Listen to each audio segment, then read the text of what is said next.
welcome to On the Fly podcast. I'm Dee. I'm Blue.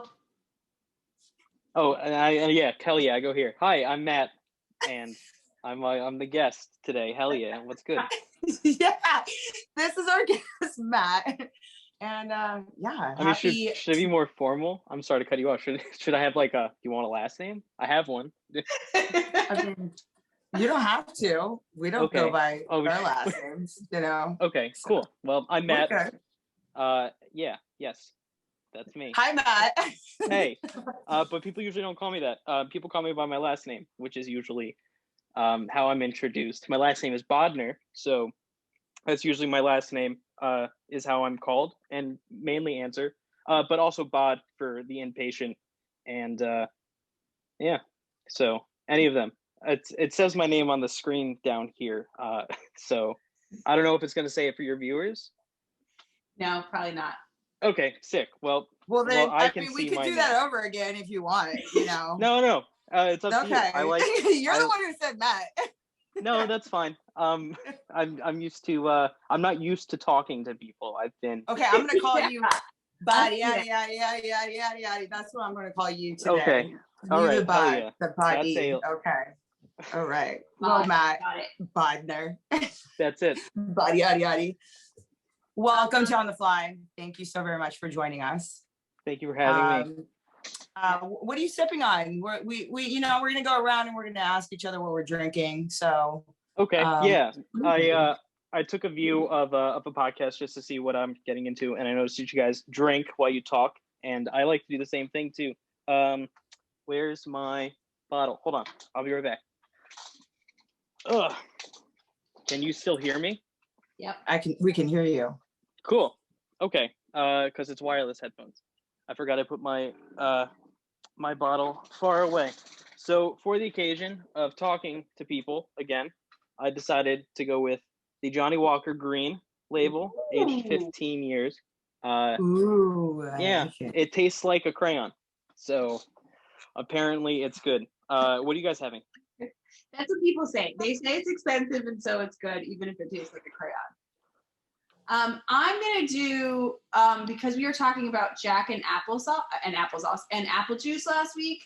I thought I would just segue into this one, so I'm gonna do a little bit of Jack and apple juice. Oh hell yeah! Yes, okay. I've never had it. Never? Never had. Really? Are you drinking it right now for the first time? Like right now? Okay, while you're making that, I still have Sapporo, so I'm drinking that. An import. Much respect. Yeah, and obviously my trusty friend, Mr. Tequila. Oh hell yeah! I have every terrible story involves tequila. It's a bottle from. Oh, by the way, thanks, Ryan. I'm drinking the rest of your bottle. Yeah. So Saturday. Yeah, that's what we're doing. Okay, so we're gonna do a shot right now because that's what we do. We do a little shot. Welcome our guest, Mr. Buddy. Yada.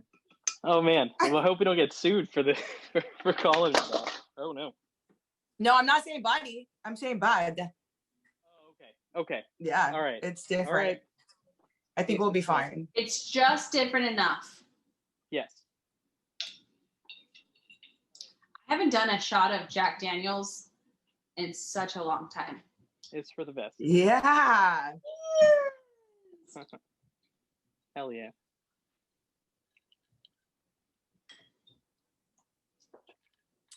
Ooh, that warms the soul. It's poison. Ooh. Happy Tuesday, everybody. Yes. What did you eat before the podcast? Because I ate tacos again. I'm mentioning pepes because I like pepes. I had Mexican food as well. I had jalapeno potato chips. So, like a watered down Mexican dish. Yeah. So, am I like absolutely crazy, or does jalapeno chips get cooler the longer that the bag is open? Because I swear that's a thing, and Nick told me I was crazy, and then now he believes me. What do you mean cooler? Like less hot, like less spicy? Yeah, or is it tolerance?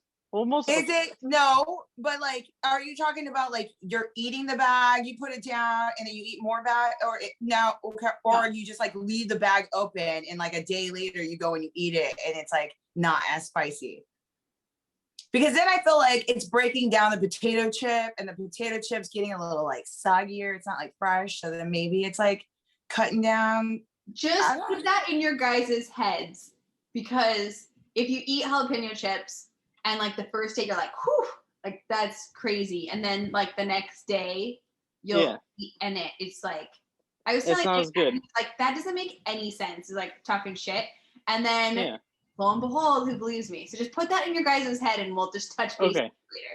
Yeah. Okay. Yes. Okay. I need to have existential dread now about jalapeno chips. And if I that's what you have to look forward to, the next bag of jalapeno chips you eat. I hope so. I hope I don't ruin them.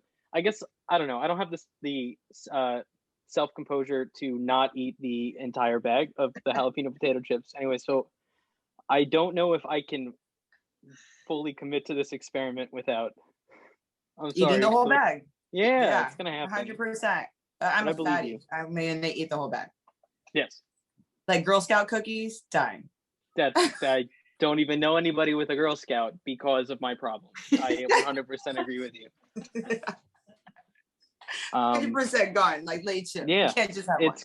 Yes, and I'm so like, I feel like after 2020, I feel like that the Girl Scouts probably should have ventured into like not just being a seasonal product, but like going all year. And I feel like that would be such a good thing at first, and then like 6 months happen, and that's why World War III started, because everybody's chowing down on Thin Mints and Samoas. What's your favorite Girl Scout cookie?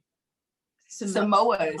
But they're not called Samoas anymore. They're called Caramel Delights, but they're still called Samoas in my book, because guess what, people? I don't care about BPC, and they're still Samoas. It's not. What is it? What is a Samoa? Because I just think of the cookie. But is that a problem? Well, I mean, like Samoans, Samoa, like the island. You know what I mean? So right. I think that's why they ended up being Caramel Delights. But come on now. I grew up with Girl Scout cookies. I'm 30, blah, blah, blah. So you're telling me that all my life I have been calling it Samoas, and now you want me to call them Caramel Delights? We're not doing that. We're not changing. It's like a lot to ask for people.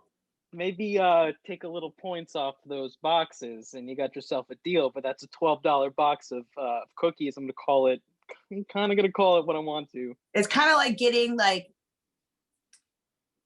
toilet tissue instead of Kleenex, right? Is that the same thing, right? So I'm not getting Samoas. Yeah, I'm I getting Caramel Delights, right? So I want a percentage off. You can give them to me for 75% off.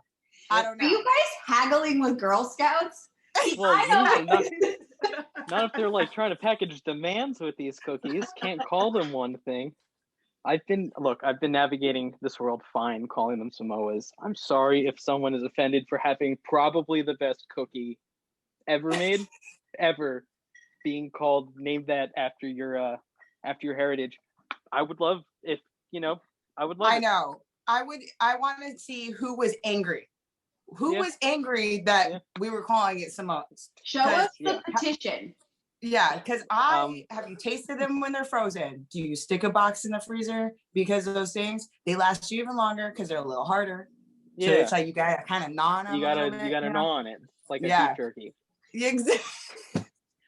I'm it's the beef jerky of Girl Scout cookies. I'm 100 years old and I like the shortbread too. Yeah. Like grandma. Me and grandma like love the shortbread. Yes. The lemon ones too. You like the lemon ones too? I don't believe fruit and cookies should be a thing. Like I feel like fruit is one thing. Maybe this is just me being naive, and I'll totally take that card if it is. But I don't think fruit belongs on a cake, nor should it belong in a cookie. That's just me. Cake, I feel like cake, not pie. You like fruit on your pie. pizza. No, pie is the only reason pie exists is because of fruit, and that's fine. I don't know. I guess to say I like my desserts, terrible for you. I guess. Ask pizza. Do you like fruit on your pizza? No. No, and I guess this is my politically incorrect argument of it, but Hawaiian pizza, show me the pineapple native to Italy that warrants a pineapple pizza, and I'll eat it. But there isn't one. Okay,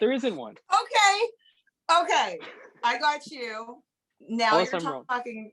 Now you're talking about like actual pizza. Okay, Yeah. but okay.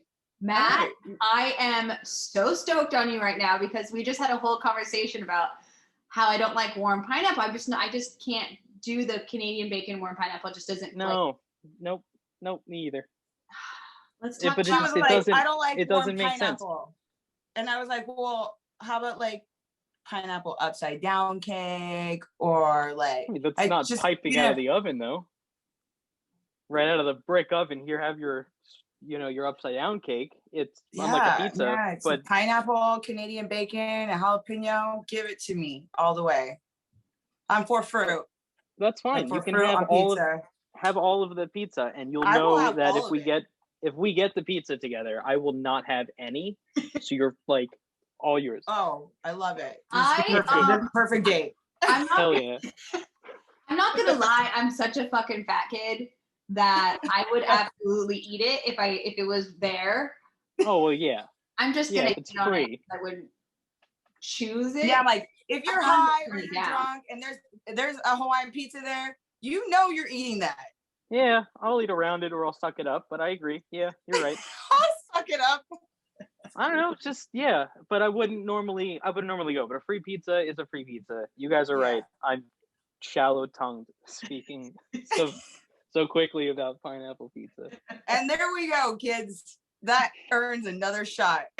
But I don't know. I'm half Italian, so call me old-fashioned. But pizza, like we can't call Samoa's cookies Samoa's anymore because of a heritage. So yeah, maybe Italians should take the pizza back. Don't you find that Italians are like pretty? I'm married to an Italian, and they're very like traditional, and this is what Italians do, and Italian pride, and like acceptable is not acceptable, and it's like pretty straight course. Yes, no, I thought that was just like the Roman Catholicism that's attached to mostly being like most Italians are Roman Catholic. So I thought it was just like because I was raised Roman Catholic, so I figured everything is black or white because that's what the Bible is.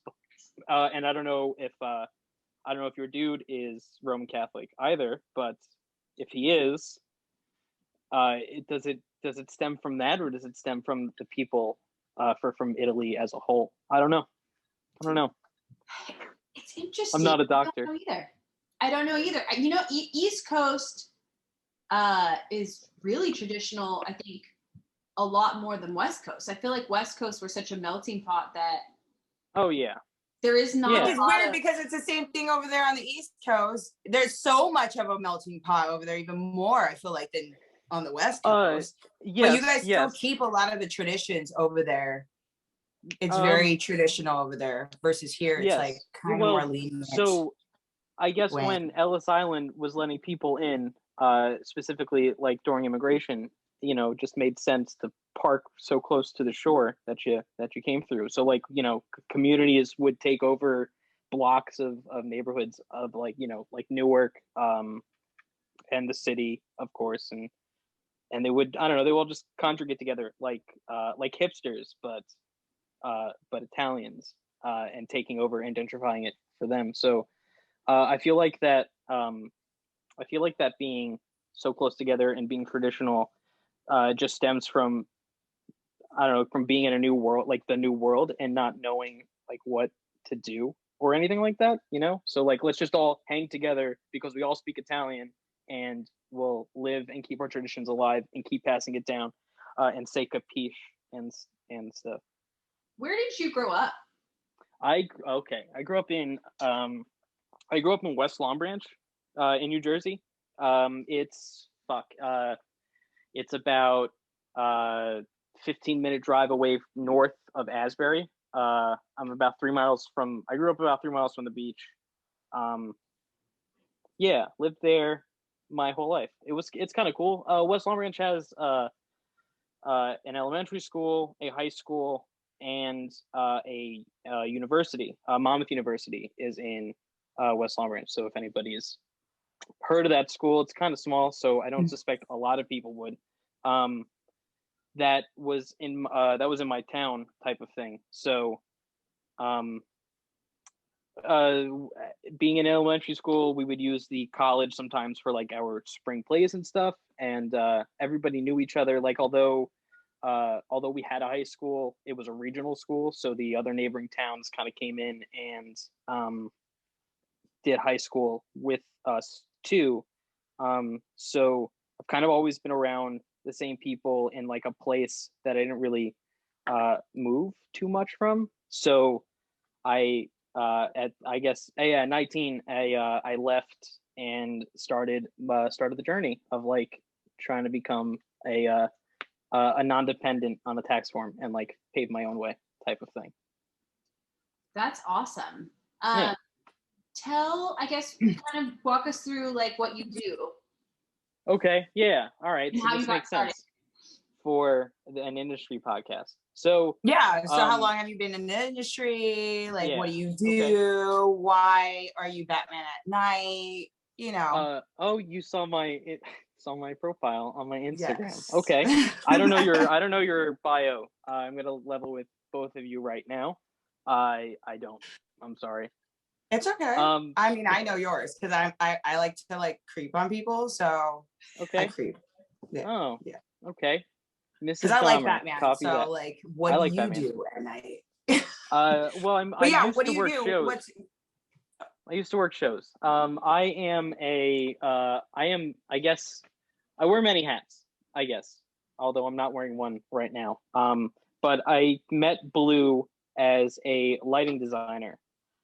So I tour as a lighting designer. For those who don't know, like what that means or is, I design the lighting and atmosphere effects, ambience, and fancy stuff. I play with lights and change the colors to songs, or I play with lights and change the colors to film or theater, if that's the thing. I like to do it on the road, so I go to different venues with bands and do lighting stuff, but I'm also a house guy in a handful of places around Asbury and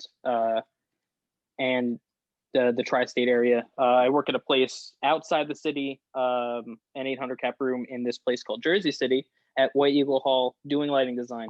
And it's cool, I guess, because like, okay, it's cool for two reasons. The first reason, I'm colorblind, so this is where the Batman thing comes to play. So you know how like most superheroes have like this freak accident and now they become this vigilante fighting crime and stuff. My vigilantism, if that is the word, is designing lights. And I confuse colors more so than normal people. So it's not that I see black and white like a dog or how we think a dog sees, but I confuse shades of colors between other shades of colors, and some will blend together and I won't know until it's too late. And I say that because I guess my parents found out I was colorblind, and I guess I found out too, but I found out like a couple of years later after they found out, because I was from my art teacher, like in elementary school, so 5, 6, 7, somewhere around there. Told my parents I was colorblind, but they didn't tell me until like a couple years later because they just wanted to make sure that like I was okay, like I had everything going on upstairs. But I would have the obsessive compulsion to unwrap my crayons. So I would just have a whole bunch of naked crayons in my crayon box, right? So I would be finished with my blue marker, like my blue crayon, and then I would reach in my crayon box for my second blue crayon. Only it wasn't a second blue crayon, it was purple, but I couldn't tell until I really like stood and looked at it hard. So they just wanted to make sure that I wasn't like a mouth breather or like a smooth brain or something like that. But it just turns out my eyes are broken. So, and I play with lights and color and stuff.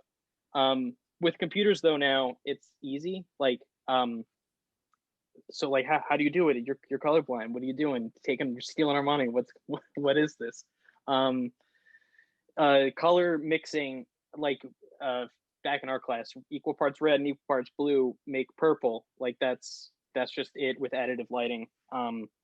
And with computers, you can either have, or like with most modern things, especially digital stuff, you can either have 0% of something, you can have zero, nothing, or you can have 100% of something, but or somewhere in between. But you can't have more than 100% because that's all of it. So for me, purple is equal parts red on the red channel on the lighting software, and blue equal parts blue, and that's purple. And for me, that's totally fine. That makes purple, and for all intents and purposes, that's fine for me.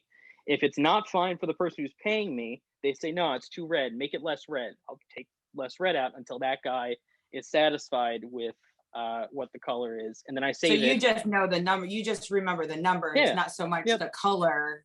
Yeah, and the color itself.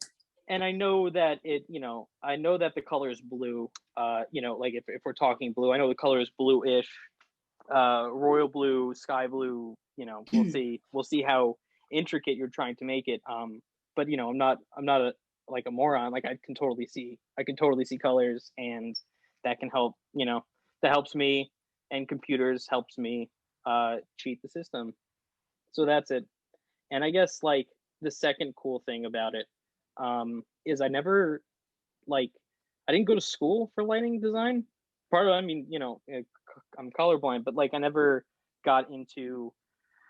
I didn't think I was going to do concert touring nor lighting design. I was a musician at first, and I went to college for audio engineering. So I always thought that I was just going to be like in a studio, like a recording studio, and not like playing with lights to music and stuff like that.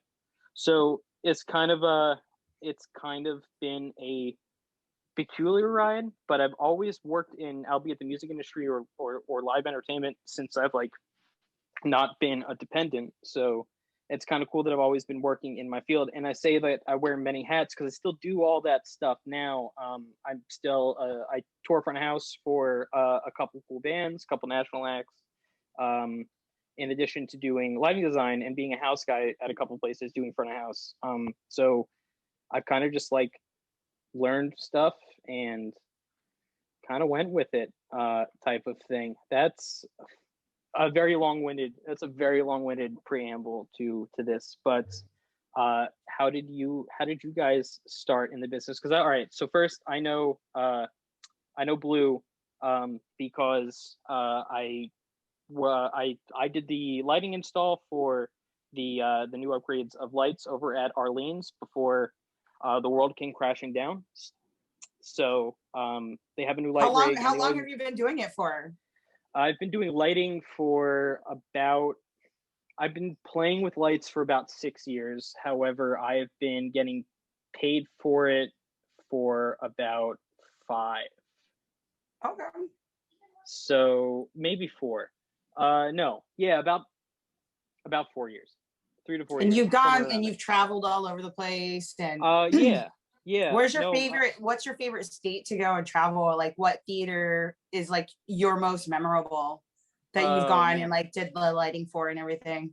That's a good question. Well, okay, so my first tour that I ever did, that I got out on the road for, and I'll never thank this enough, and it's just probably going to be the biggest name that I'll drop on the floor, and that's it. You can help me pick it up or not. I still think this is really cool and like so left field for me. I probably wouldn't be like, and all right. So anyway, 2 years ago was my first tour. I designed the lighting for the 59 Sound 10-year anniversary tour for the Gaslight Anthem, which is like big deal New Jersey type of thing, like junior Bruce Springsteen or punk Bruce, whatever. I really like music. Never really listened to them until I got paid to. And now they're like one of my favorite bands. But I was working in a 500 cap room, being a house guy, and I worked with Gaslight's tour manager as a house guy. He liked my jib and offered me a job for doing this thing. And like my first room ever worked in was 930 Club in Washington D.C. It's like the iconic venue that has stood the test of time. Changed genres and management, but is still standing. And that led into a 1 week run up until the Governor's Ball, and we headlined one of the main stages. So like my first like thousands of people fucking thing ever. I'm shitting my pants trying to figure this out because I've worked in 500 cap rooms type of thing, and I felt a little overwhelmed. And then go into like this festival where like people know this band. Like it's just not some band that like we're going to a bar and I'm setting up lights and we're getting paid in drinks and pizza and shit like that. Like this is like people are crying watching this show, and I'm playing a part in this. It was really, really strange. So that was it was really cool. We did that week, ended with the Governor's Ball, and I expected that to be the end of it. Like we were talking, well, because of my lack of experience, we were talking like it was kind of just going to be like, all right, cool, we'll do this 1 week and we'll see if you fit and if it's kosher and all this stuff. And I did the week, didn't hear back for like 2 or so weeks, 2.5 or something like that. I was like, oh, cool, had a fun week with a band that has like a Wikipedia. That's kind of sick. And I get an email like 2.5 weeks later, and it's the manager, the band manager, and he's like, "What stuff do you want to use in England?" Not even like, hey, you have a job, but it's like, "Oh, what stuff do you want for your next tour package?" So I took that as a good sign that like I got the gig, and then my first tour, like tour bus and shit. Like my first tour was a tour bus, which I'm really fortunate for, because all of my friends have like slept in vans sitting up for like 8 months out of the year, and then got to graduate into a tour bus, and that was like my first thing. And it was a 2-week tour around Europe, and it was like the first time that I've been to Europe. The furthest I've been from my house up until this tour was Orlando, Florida, because that's where I went to school. And then I get to go. I got paid and went and did lighting for this band in England and Europe and all these places. The first room there was the Hammersmith Apollo, which I think that's my favorite. That's my favorite, hands down, my favorite room. Go back to your question, because of how like historic it is. I saw a video. I don't know if you remember. Do you guys remember the band Flight of the Conchords? Yes. Okay, perfect. Yes. What about okay? They All our did a listeners reunion. are saying yes. They did a reunion show at that place, and they filmed it. It's on HBO if you guys have HBO Max. It's you can just to get in context of like the room that of how magnitude. Oh, they do Britain's Got Talent. Like I don't know if you've ever seen Simon Cowell scowl at British kids, but it's in that room that they're doing it. That's sick. I'm like this prick kid from fucking New Jersey, like just working in 500 cap rooms and below, like trying to figure out how much I'm worth and stuff like that. And shipping jobs, switching jobs, I should say, and trying to find out all this stuff. And now I'm doing lights in like the place that like Simon Cowell's made people cry in. That is super fucking sick. So on that tour, we had a day off in Amsterdam, so you can't not mention that. So Red Light District and all the believe it or not, extracurricular activities that you can do. Well, of course, yes. I went to the Bulldog because that's what you do as a tourist. I went to this other hole in the wall coffee shop. That was cool too. And we had our day off there, which was sick. And our bus was parked at a venue, which was in like the heart of downtown, like Amsterdam. Like our bus is parked next to this canal, which they only let like they have the crowd control gates up on the road, so you can only get there if they lower it. It was really cool. So I got up that morning and walked out of my thing, and it was like stepping into a whole nother world. Actually, like a whole nother world. Yeah, it was. Amsterdam is really nice. It's a very clean city. Like they understand what a city is over there, even with all the weed and drunk people. Well, it's weird how you go to other places other than America and everything's so fucking clean. You come here and it's like the freeways, and there's shit everywhere. You go to Hawaii, it's fucking clean. You go to Europe, it's clean. You go to like Korea, like it's fucking clean, you know? I don't understand what it is. No, me either. And Amsterdam has like urinals like free in the Right there. You want, right there, and they're still fucking clean. They're and it's still immaculate. Yep. You still eat off of the streets. I have to pause this really quick. So D, it's making me upgrade again. Oh, no. What? I don't. Okay, pause. Hold on. Okay. All right, we're recording. Okay, so we left off at Amsterdam. Yes, perfect place to leave off. And then, so after your tour with Gaslight Anthem, kind of where did that take you then? And is that something that's like in your future? Like, where was that, you know, relative to COVID? And it was about 2 years before COVID. That was 2018. So, okay, so we got to backtrack a little bit because booze has been involved, and we glossed over some things to talk back to, I guess, some talking points. Now we're gonna bring the story. I'm such a good storyteller that I can't form the words to segue into what I'm trying to fucking talk about. It's so good up here. It's so good up here. I'm getting excited. So I don't know. So after your Amsterdam in the Apollo Theater and having your first hooker, who ended up being a tranny. So after the Europe tour, we did 2 weeks around the East Coast, which ended at the Stone Pony Summer Stage in Asbury, which is like that's the place to go. And the studio that I worked in was in Asbury, and all my friends were there, so it was like the homecoming thing. And I've seen shows at the Pony before. Never worked there.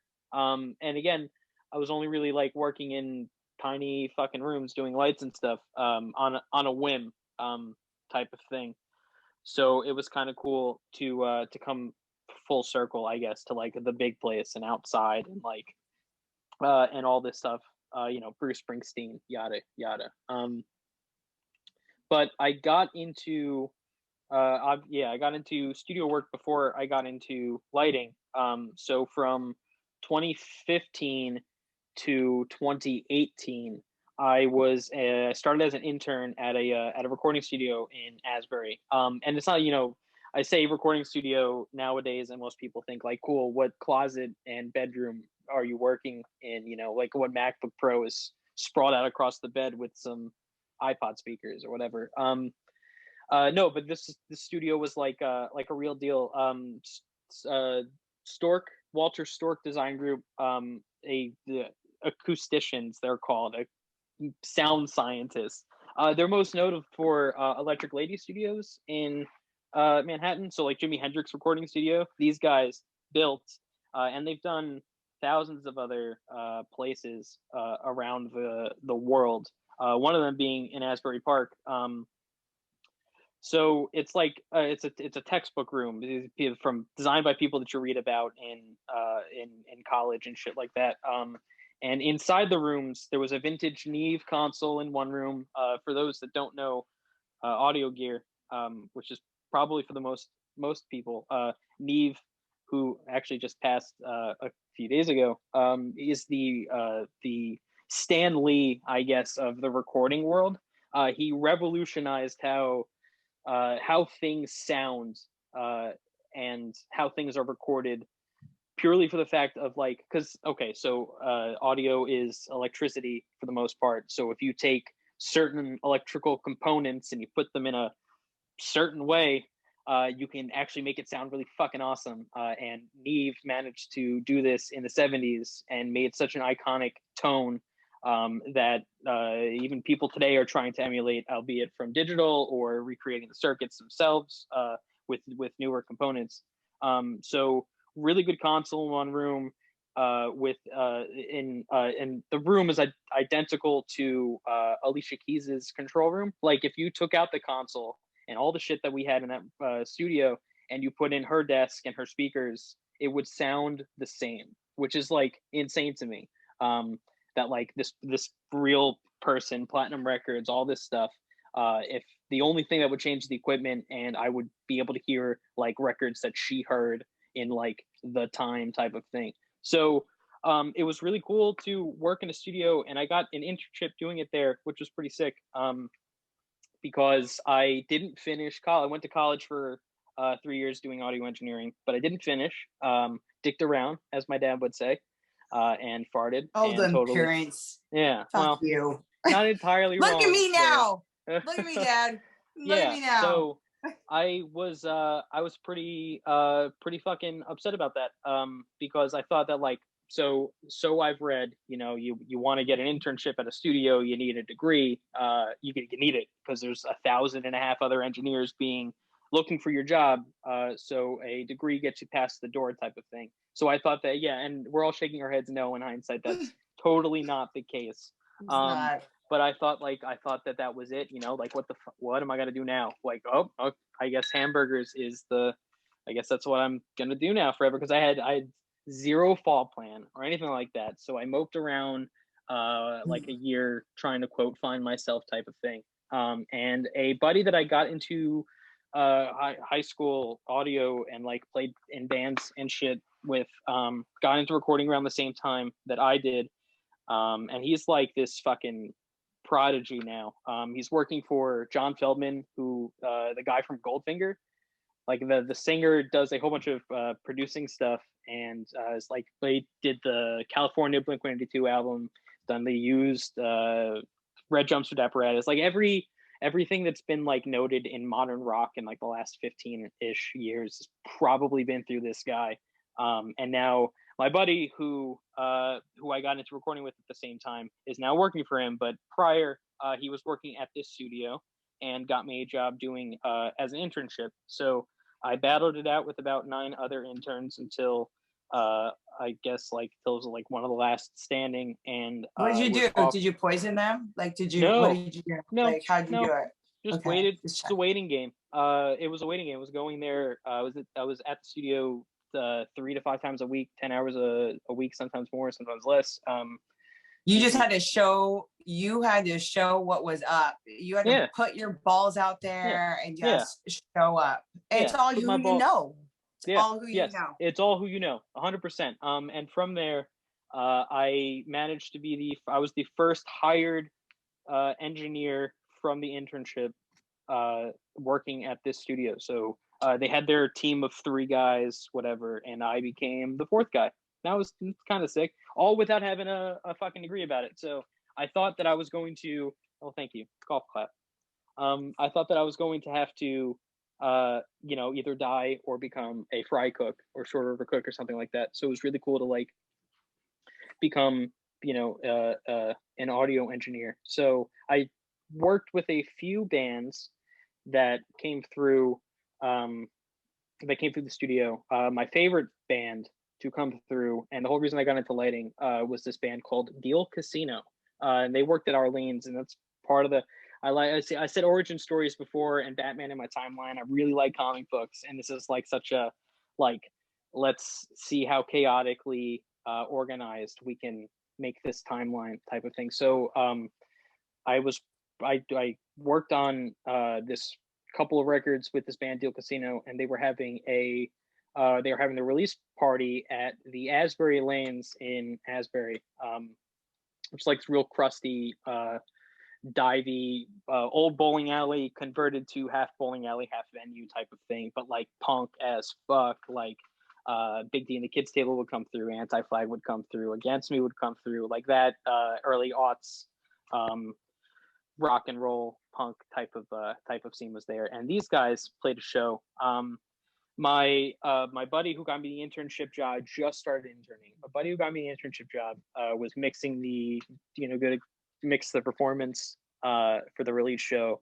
My other friends were playing in the show themselves. Also the engineers, they were in a band, stepping up, playing before Deal Casino was, and all of my friends had like things to do and stuff to play with, but I didn't, and kind of felt left out. but there was a lighting controller, a little tiny POS, like all-in-one type of thing. Just sat there, sitting there, and during sound check I started playing with the buttons type of thing. So I really liked it. Like, I don't know if it's just being like buzzed on like beer and liquor and stuff, or like finding like playing with this thing, but I was really into it. Like, I knew the song, so I knew the music because I was in the sessions, listening to these same songs for like 40, 50, 60 hours, whatever. So like I knew them probably as well as like almost as well as the guys who wrote it. So it was just a matter of hitting by, no idea what the fuck I was doing, just hitting buttons, and I saw something happen, and it happened to the music, and that was super cool. So I don't know, I liked it, and I did it for free, not even asking for anything. Didn't know what it was, and then this show was awesome type of thing. It was really cool. So I didn't really think of anything of it. Went back to recording in studio and stuff, and continued just hucking around on things. I had a girlfriend, a girl I was seeing at the time, was the door person in a really tiny club in Asbury called The Saint. It's about 150 cap room. Tiny stage, mega intimate, super vibey and stuff like that. But it sounds really good in there because like the guy Scott over there really gives a shit about like sonically what it sounds like. So like the room sounds really good, and he also gives a shit on what it looks like ambience wise. So he had like a full on like touring lighting setup and stuff at the venue. So my excuse was to go see my girlfriend at the time, which was half true, I guess, but the other half was so the door person would also have to play with the lighting controller while the bands were playing, kill two birds with one stone type of thing. But she didn't like to do it, so I would come and hang out with her and play with the lights, and try to learn more about it by doing. So I did that for like a year and a half while I was still working at the studio, and I got paid in drinks type of thing, maybe a high five or two, but it was just more like cutting my teeth type of deal. And I started really running with it type of thing. I used to be a musician. I guess I still am, but I really used to be a musician before I got into audio and really doing audio. So lighting at that time and even now, so this is like 2016, 2017, even now, really haven't touched music the way that like I did before. And it's not that I don't want to, it's just that I don't need to type of thing. Like I feel you like I'm found getting your purpose. You thought that music and being on stage was gonna help you, tell my story, bring everything to around the circle, but it was what you're doing right now is like lighting and everything. So that's what you enjoy, not being in front of the stage and the people, but behind it. Yeah. A lot of people like that. A lot of models and stuff, a lot of actors and stuff, they end up doing that. Like they thought that in front of this camera is good, but behind the camera is better, so. Yes. Yeah. So I did that for a while. And I always thought that that I was going to play music. I haven't touched it. So my creative expression is happening now with lighting, which is cool. Like I feel like I'm telling my story now. I haven't even thought about playing music. I don't want to. I don't have anything to express through playing music because I'm able to do it matching with with music to lights, and what color does this song sound like? And that's such a weird question to ask somebody, or ask yourself too. Like, what does this sound like? Or what does this look like? What sound does this look like? What color is it? And shit like that. So that's, I guess that's, I mean, you got to think about it. If you were deaf, like how would the music look to you? Yes. Oh, plot twist, I guess, or side note. Would you rather be deaf or would you rather be blind, and why? So we just had this conversation, Matt and I said, would you rather be able to taste or or not taste, you know what I mean? So yeah, so sound. So you're saying what? Would you rather be able to Would you rather be hear? blind or deaf? Oh, Right?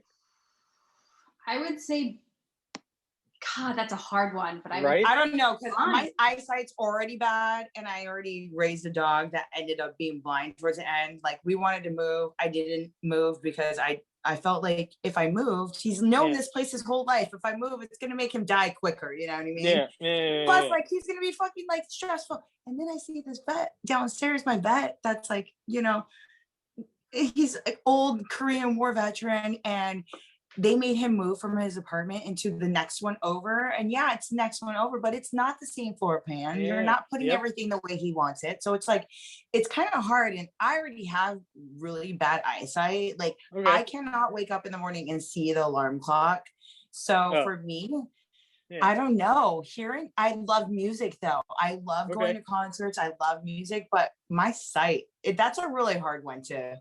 I feel like I feel like there's so much, and to kind of like play off of what you're saying, Matt, like I feel like there's so much.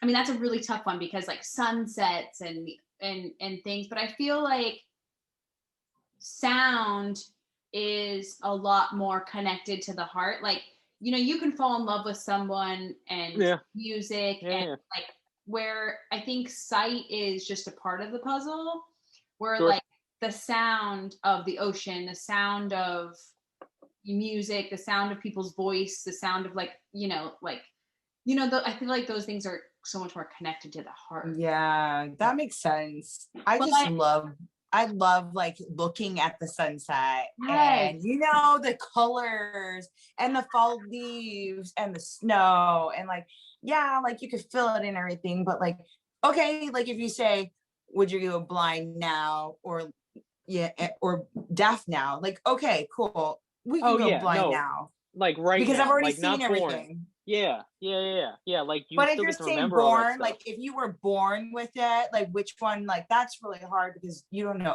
anything about anything. You don't know what to compare it to, so it might be the best, but you already have all of the stimulation. So you would pick. What would you pick? I would be deaf, hands down. I want to see shit. Yeah, well, I mean, you can't even see fucking colors right, though. So, let's make fun of the colorblind kid. That's the same thing because you can still do the computer thing, so you're good that way. Okay. Yeah. No, let's pick on the colorblind kid. This isn't like middle school. No, but how are you going to do your job without listening to the music, though? Like you need to hear the music in order to do. Have you ever felt a rock show? So I've never like sat there with my eyes closed and been at a rock show. No. Like if I was blind, blind and I went to a rock show, you would be able to feel that. But if I was deaf and I went to a rock show, you could kind of feel it, but like you wouldn't get the whole, unless I was this and I knew who the band was, and then I could kind of like, okay, now I'm deaf and I can see the lights, and then you feel it that way, like the lights. Sure. I feel like your job is really good. It's really good for that like visual aspect of the whole thing, Yes. So you could be deaf at a rock show, but if you have the lights with the mooting and the fucking the feel of the bass and the insurance, I feel like your job is very important. It's super important.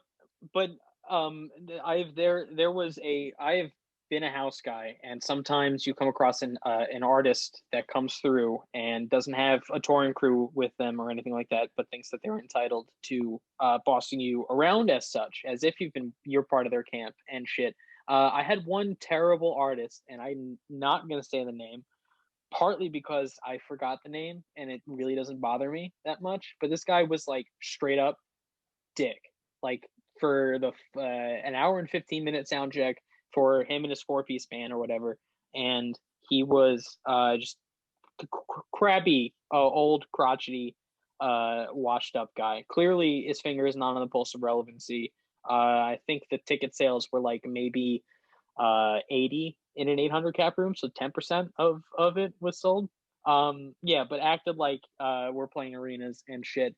The guy was such a jackass that I put on. I took my in-ear monitors in. I was a lighting guy. Took my in-ear monitors in. I hooked it up to my phone, and I listened to a podcast. And I just listened. I listened to a podcast and counted the kick drum and figured out like where the music was. And didn't even do it. And my boss comes to me at the end of the day, and she's like, "Hey, that was a sick lighting show."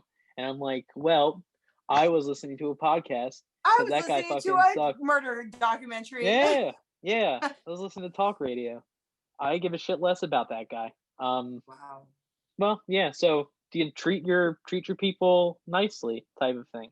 Well, I mean, it's gone. I mean, and this goes into like how you've been affected in 2020. You know, with COVID and everything. Obviously, we've all been affected. Sure.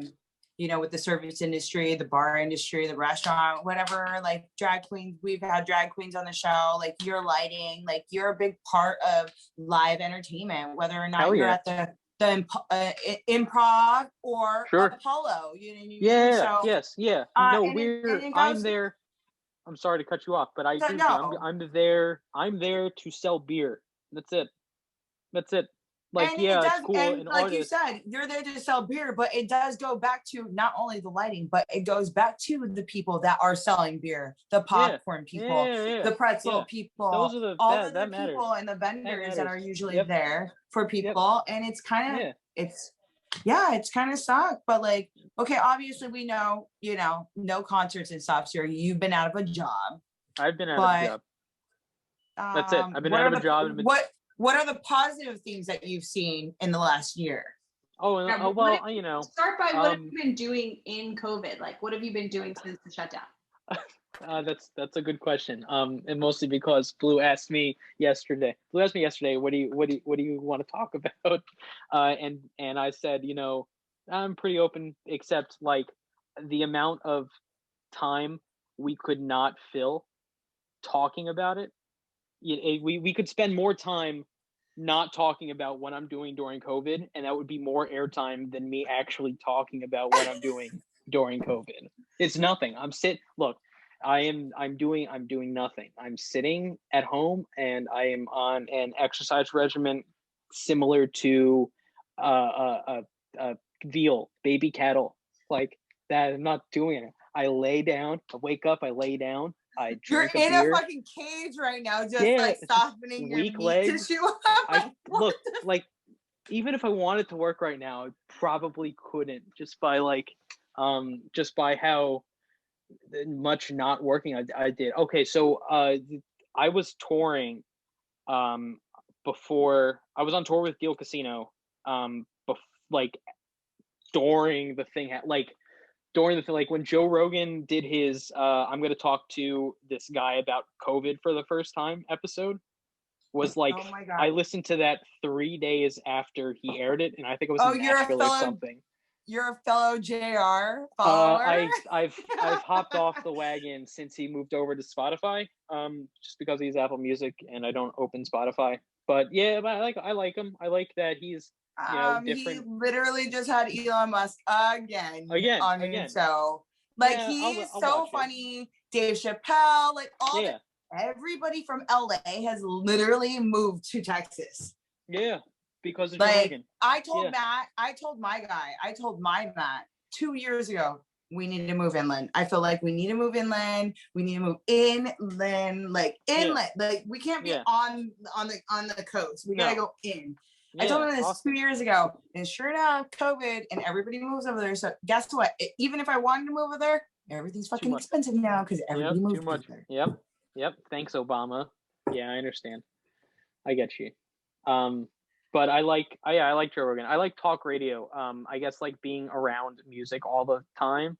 That's how I decompress, type of thing. Like because I lived in it was about an hour-ish commute to like the city and Jersey City and stuff. So I would put on a podcast and listen to that in my car going through, and I would put podcasts on and not sleep or get my mind off of stuff. Are we ripping shots? Hell yeah. Let's rip a shot. All right. Blue, how's that? Jack and apple juice. Delicious. Jack and applesauce. Hell yeah. It's awesome. Actually, I'm telling you, warm Gentleman Jack and apple cider vinegar during November and December and September and all those other fall months. Yeah. Yeah. Ugh. I love It's it. funny because I recently found out that a hot toddy isn't just hot water and whiskey. Like there's also tea. I didn't know that. I thought it was just hot water and So and most whiskey. places just give you hot water, honey, lemon, and then your JMO because that should be your tea.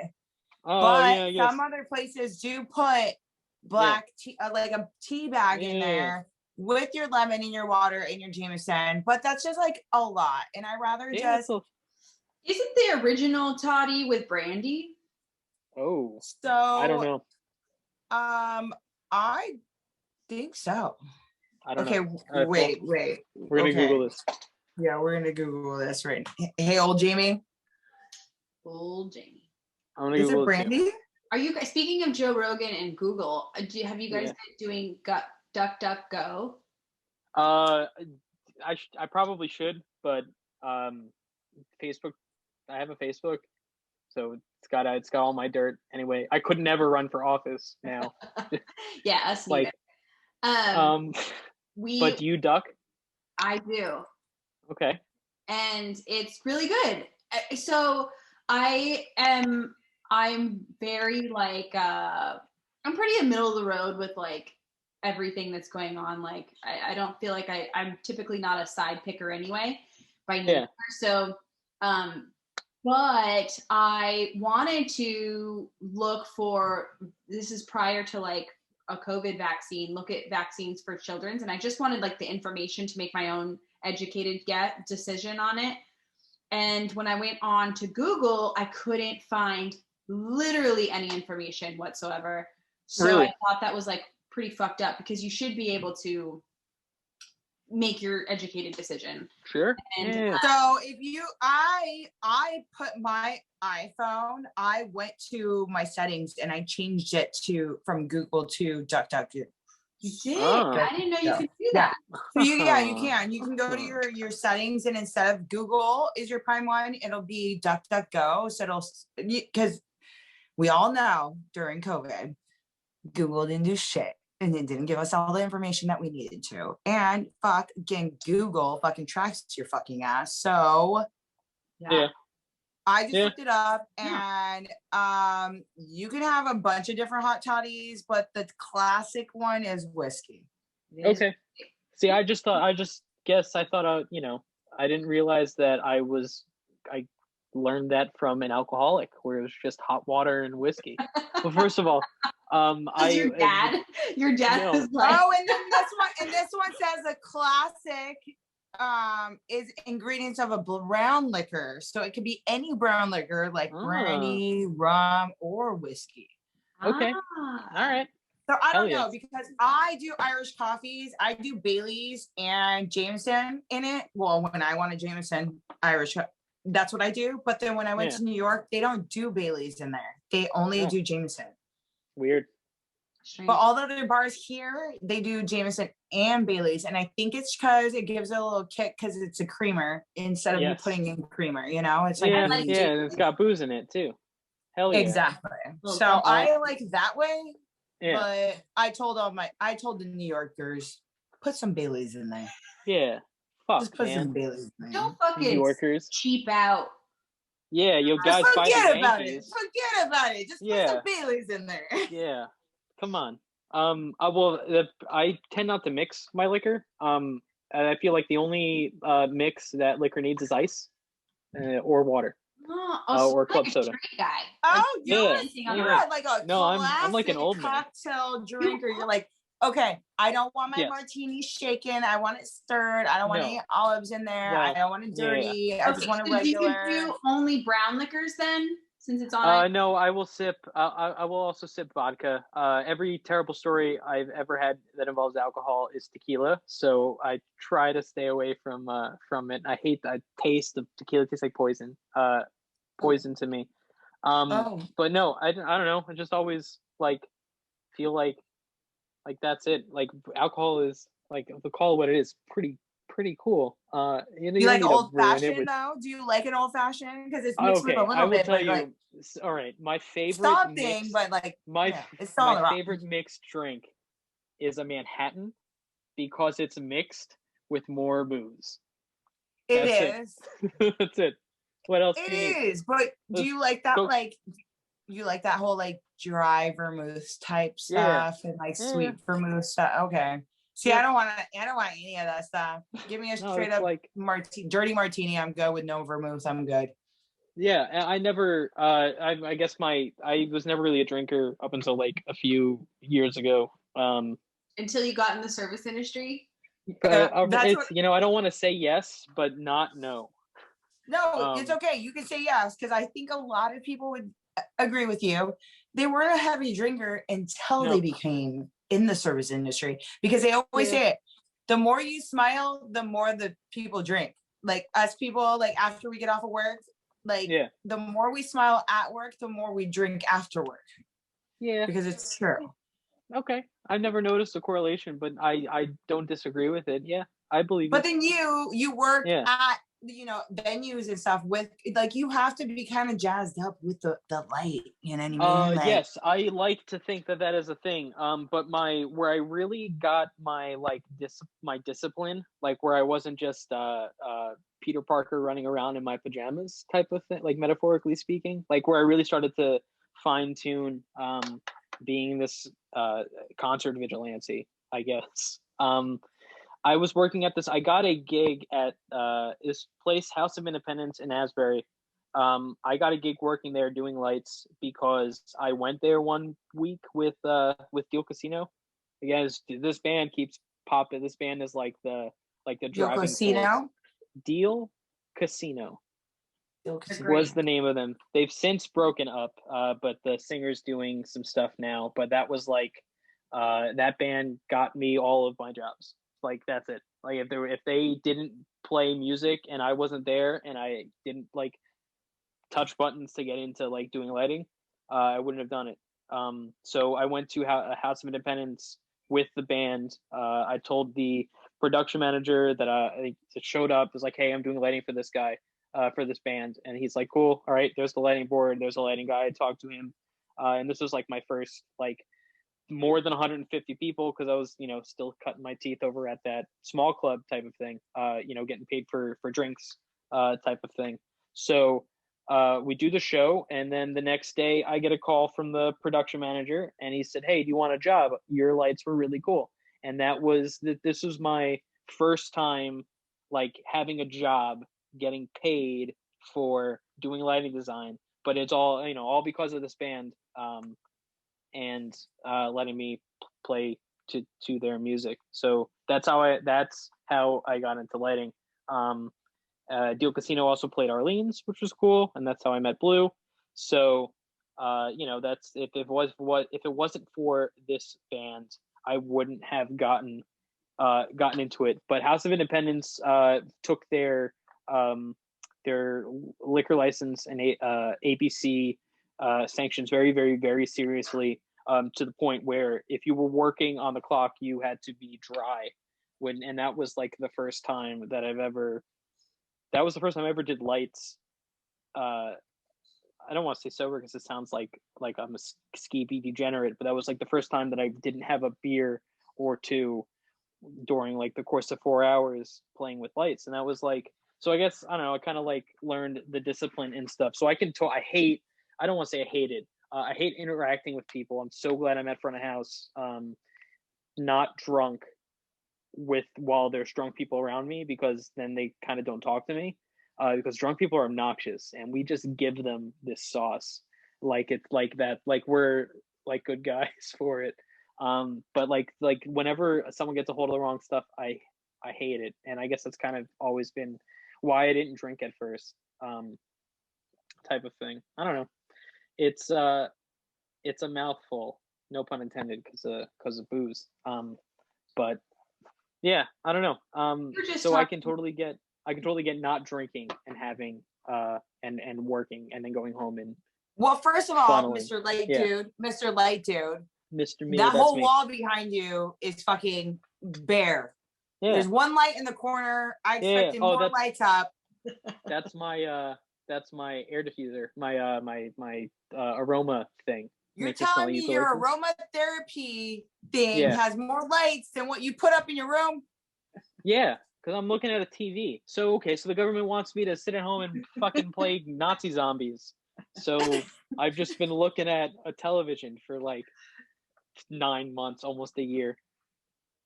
So, I mean, there's nothing really you can do at your No. house during COVID without No. the whole No. industry open. Yeah. Yes, I'll keep my chops up, and I'll open up my show file. They luckily with modern lighting software, they make like 3D visualization of like stages, and like you can make your stage to scale in a 3D world and be able to see like how the lights would behave and stuff like that. So I'll play around with like some fucking stage that I designed, and I'll do like a live stream here and there. But I haven't been useful in almost a year, and it's weird. I don't know. It's weird. Like I've just played video games and turned into veal. I don't know. Did that lead up into COVID, and do you hope that you could go back to that job as soon as things that Yeah. So yes to both. So I'm a house guy. And normally, I guess luckily I should say, all of my managers are okay with me touring and coming back after a few months or a month or whatever and have a job. So I was touring with I was doing like a 4-week run with Deal Casino right as COVID was happening, and our last show was in Cincinnati.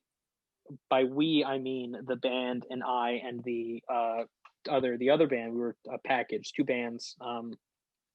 We all got together in a dressing room. We were in Cincinnati at this fucking stupid club. The guys who ran it there were far from professional. And I just had a really terrible time there. We were all talking like, what are we gonna do? We need to continue the tour, I think. And I think our next stop after Cincinnati was Chicago. And that was when like they didn't know what was going on, and like Chicago just started like pretty much exploding with COVID cases. And everyone was like, yeah, we're not gonna go to Chicago. So our last show was at this fucking shitty bar in Cincinnati. And then we drove from Cincinnati back to Asbury Park. It was like 16 hours or something. It was so lame. And I've been at home pretty much since. Like I don't go anywhere because I don't care enough to see people right now that I can see them later, that I just want to like work again. Like that's all. Are you okay? Are you gonna get the vaccine? Yeah. Wait, are you fucking kidding? Yeah. Yes. Because I'm just asking because I know some people don't want to get the vaccine. Some people want to get the vaccine. You're saying you don't want to see people, but you want to see people. Like I want to. I just want to know what everybody's saying is because Yes. Yeah. I'm a little scared. To be honest, I'm a little scared. So, but why? Just saying. I just wanted to ask. Okay. No. Okay. And I'm sorry that I jumped the gun on like sounding like pompous that way. No, it's okay. Yeah. You however way you want to sound is however way. Yeah. I believe doctors, just like how I expect. I know. Look, I know the things that I know what I'm talking about. I know what I'm talking about. Like I know. I've spent enough time looking at it and understanding it, and just whatever metaphorical it decides to be. But like, let's say my job or something. Yes, let's say my job, like lighting. Like I've done the research to know like what's good and what's not good and what doesn't work and stuff like that. And I'm not a doctor, but there are a bunch of doctors that have like beaten did their job, that they worked and they figured out all these answers, and I'm not supposed to know these answers because I'm not a doctor, and I don't pretend to be, and I don't pretend to be smarter than a doctor. So I don't understand why It was like, are you gonna not get the virus? Yeah, like Jonas Salk made a cure for. There was a day where polio was a thing, like fucking people up, like, and then it wasn't.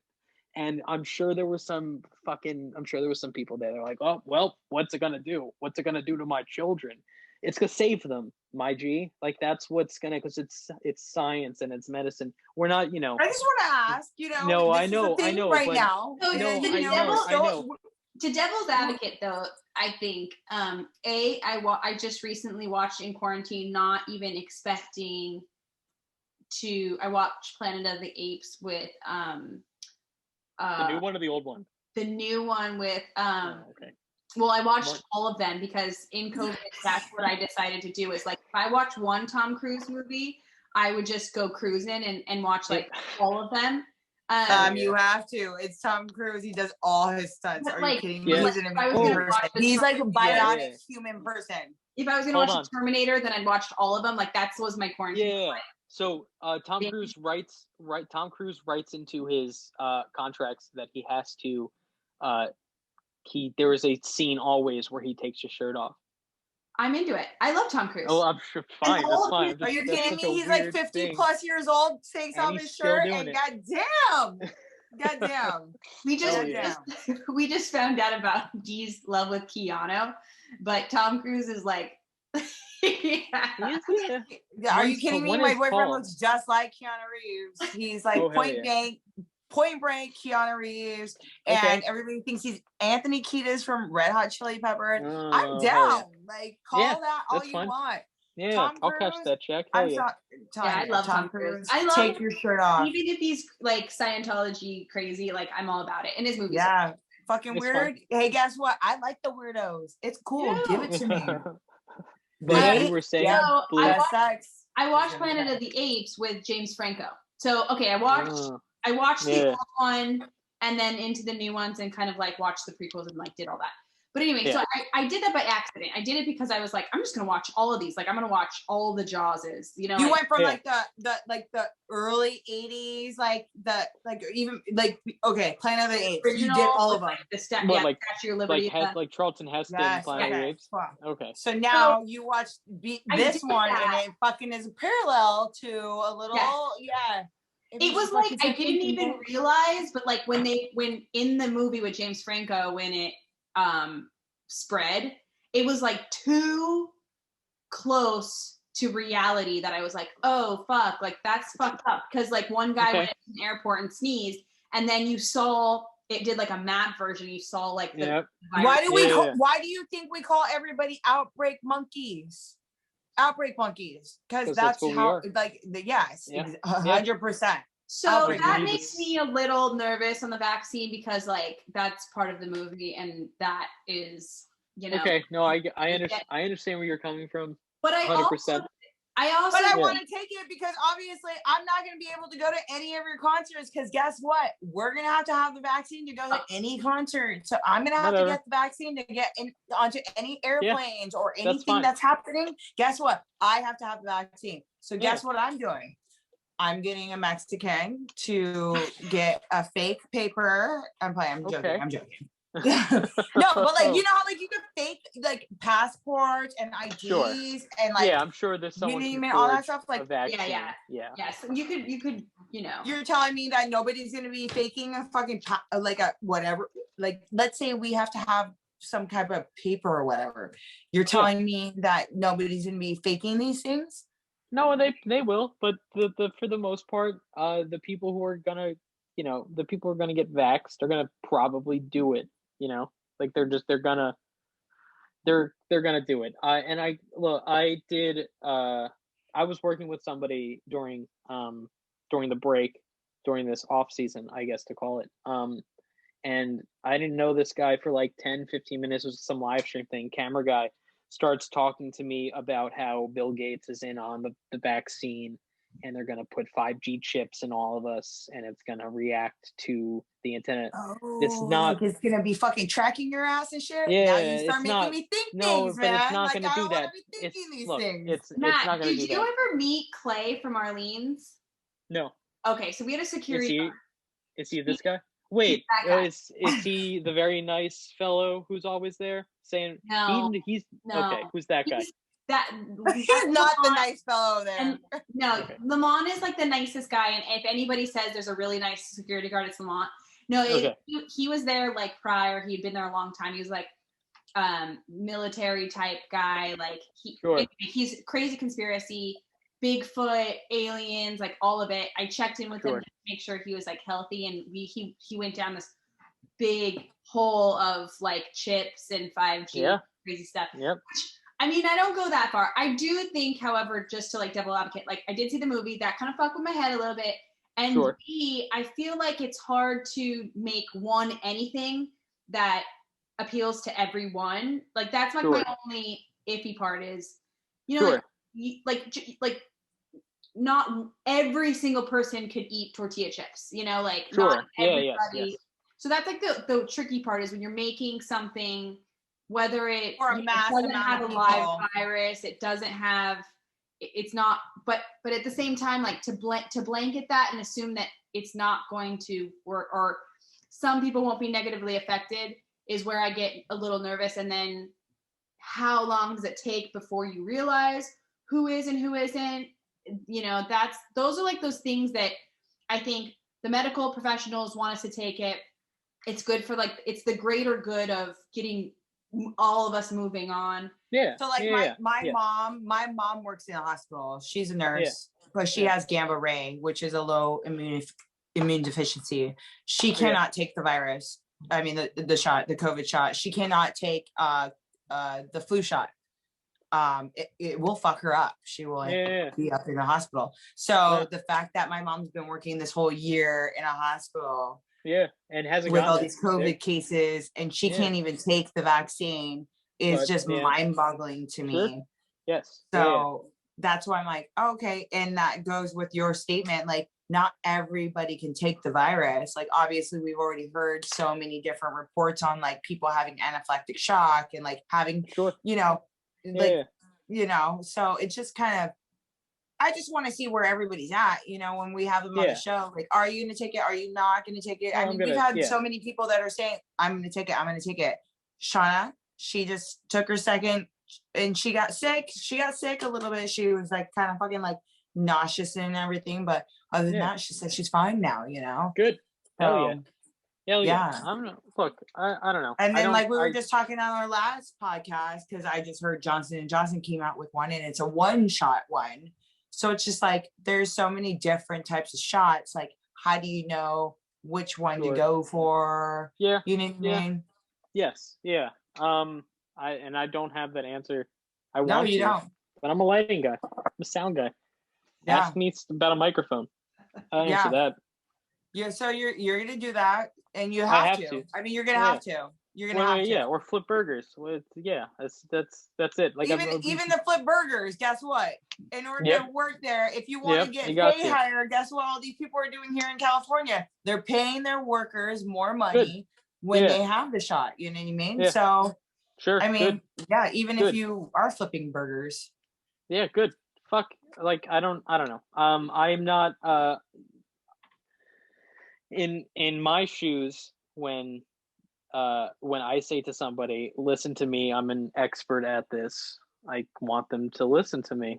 So if, you know, if a doctor with a handful of papers that says, listen to me, and here's my proof about it, you know, I'll read it and I'll give them a doubt, but I don't think it's going to turn the frogs gay or, you know, we're going to start picking up, you know, the alien television shows or anything like that. I'm just to throw it in. I'm sure someone thinks like that Elf? There has to be. What?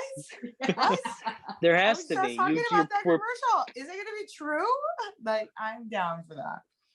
I have a question for when you're doing your lighting design. Does it benefit you? Like, say you're going to go on tour with a new band, or you have a band coming in.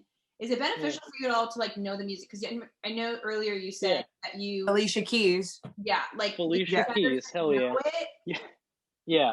It helps. And I would so never much. think of you as a person to listen to Alicia Keys just because. No.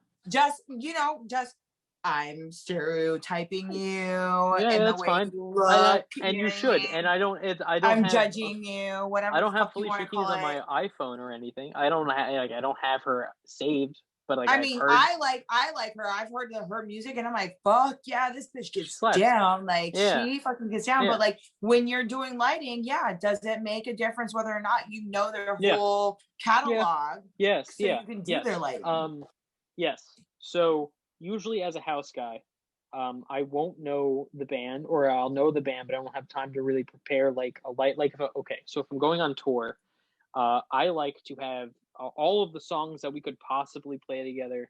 I have them all mapped out color wise and position wise. So like at the verse, it's gonna go blue, and all the lights are gonna go this way, and they're gonna point down, and it's gonna be like 5 seconds or something. And then the chorus pops out, and they're all like dancing and flashing and stuff like that. I like to design all of that stuff ahead of time, and that involves listening to like the catalog over it. But if I'm like a house guy, it just, if I don't know the music, unless it's like math rock or something, like everything is for the most part in like 8. Like nobody's with pop music, regardless if it's like punk and it's pop music, or it's pop and it's pop music, like it's all built around 4, so if you can if you understand how music naturally flows, and the singer isn't trying to reinvent the wheel and what music is, then you can understand how things are going to go. Pop music is predictable because it sells records, and that also creates a format. So it helps. And if there's money involved, and the budget calls for it, I'll sit with the catalog for like a month and chart out 15, 60, somewhere in between there, that amount of music, depending on how much time I have and they have. So yeah, music helps. Does Knowing genre music helps. matter? Like hip hop versus rock and roll? No. I mean, math rock is like the shittiest because it's not in 4, but EDM is insanely predictable. It's usually like 16 bars or 32 bars, depending on how you count it. And there's always like that part where everything fizzles That's out. math, Blue. That's math right there. Oh, Blue. Just in oh. case. Just in case. I caught with that, but if he started talking about Instagram filters, I'd be fucked. So yeah, it helps. That's awesome. So one time I saw California used to have this thing called street scene, which is like similar to Governor's Ball, but it was like they just took over downtown San Diego and did concerts on the street. Hell yeah. Yeah, it's really, California is all about the festival. So I went there, and one time I saw Kanye West, and he lost his fucking mind on his lighting guy. Oh, just that one time? He lost his mind? No, okay, so it's fucking crazy. I have never seen anyone call their lighting guy. I mean, this is, we're talking like 15 years ago, like maybe like more. So then that goes into, what's the fucking craziest story? Have you ever been yelled at by anybody? Oh my God. Yes. Like that was Kanye West. Like, can you give us some juicy gossip? Yeah. Like, yes. spill the fucking tea. Yes. However, I need to use the restroom. So talk amongst yourselves for a second, and I'm gonna build that. I'm gonna build this up. So I'll be right back. Okay. Yeah, you do that. That's fine. We're gonna take a shot. So I'm gonna answer your question by not answering question and leaving. Hell yeah. All right. I'll be right back. Babe. Okay, never mind. We're gonna take a shot. Well, I have no chaser. I liked it so much that I'm telling you, apple juice. Okay, so Gentleman Jack and apple cider vinegar. I mean, not apple cider vinegar. What the fuck? Apple cider.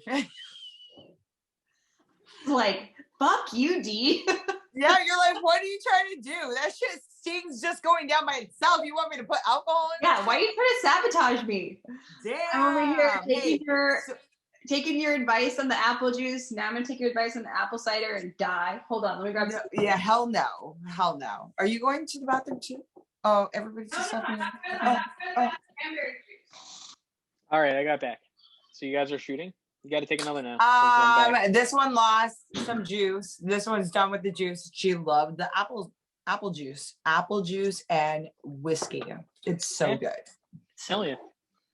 I like if I as I said, if I mix anything, it's usually club soda or just water, but mostly ice. So I'll do a scotch and soda. Yeah, we're girls, so guess what? We mix things. Yeah, We mix it. Fuck yeah. I like Someone's got to. but just in case, because like you like whiskey, so if you wanted to do something different, I don't. Mix it with some apple juice, and you're down to go. Okay. You could do like soda water with a splash of or like apple juice. Would that be good? That wouldn't be good. What about like all those crazy bitters? Like they have all kinds of like cool. Ooh, apple bitters. Apples are sweet sour though. apple bitters. I don't know. With some whiskey and some soda water. Okay. All right. Okay. I'm not going to say no to this.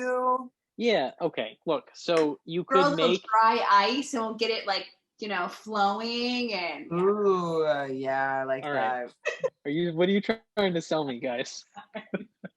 we can't handle it. I mean, you're the best person behind for us to serve you. Just like you're. Oh yeah, 100%. What does this guy want? Straight up on the 2 ice cubes. Whiskey, no ice. Done. Thank you. Yeah. You're ice cubes, no more. Done. Don't shake it. Don't stir it. Just pour it in there. I'm like, well, I don't know what I want. That's oh wait, I didn't even pour myself one. Let me pour some booze. Okay, so my shittiest stories, or the time I get yelled at and stuff. I got two. I want to hear. I have 2 terrible tour stories. Hold on. I'm sorry. Still pouring. It's okay. You have to smile? No. That was just at the beginning. Okay. Don't worry. Thanks. Oh, okay. So, I got 2. So on the Gaslight tour, the last night that we were playing, the tour manager came up to me and he was like, Brian, the singer, he's got a migraine. So, don't do front light because it's just going to make him have more of a migraine. And we were in Germany. Okay. So we were in Cologne, Germany, which is like just a really old town. If you've ever been to Germany, everything in Germany looks like at one point or another was used to persecute like a race and religion. Like everything about it looks like at some point was used by the Nazis to hurt Jewish people. And nothing's changed. Like they embrace it, but they took this, there's this one place, the Palladium, they took an old warship foundry and converted it into a venue. So it's like this big fucking hangar, cavernous thing that used to make shit that blew things up. That's crazy to me. So we're there, and the tour manager was like, "Guys, got a headache. Don't do." But everything's old, and Cologne doesn't have really air conditioning anywhere. Most of Europe doesn't have air conditioning anywhere. So they were like, he was just had a migraine, no front light. So the entire show, which looked sick, it looked cool in retrospect. I wish I did front light, but I was told not to. And then the last song, the encore song, they brought back the guy that they were that was direct support, and they do the song with him. But I kept the front light off the whole time, and there's a video of it on YouTube. I'll send you all the link later, where Brian screams my name through the microphone in front of everybody, and he's like, "Bodner, lights!" And I turned the front lights on. Like the only time during that entire performance was at the last verse and a half of the music. They told you no, though. Yeah. So, but he yelled at me during the concert. Yeah, and that was cool. Hell? But he said my name, and it's on YouTube. So, you should have strobed it. You should have strobed it with this headache. So the cool thing about that show, my artistic integrity of it, none of my fixtures moved and did lights and stuff, nor did I use strobes because I was trying to go like pay homage to what it was 10 years ago and like how that wouldn't have been. So I would have done that, but I didn't even have any strobe stuff written anywhere in my show file to do it. The second thing, and this takes the cake of like shitty encounters. I worked for an R&B artist, and it was like Magic Mike R&B, like white boy R&B. Like it wasn't like not like cool R&B, but like shitty top 40.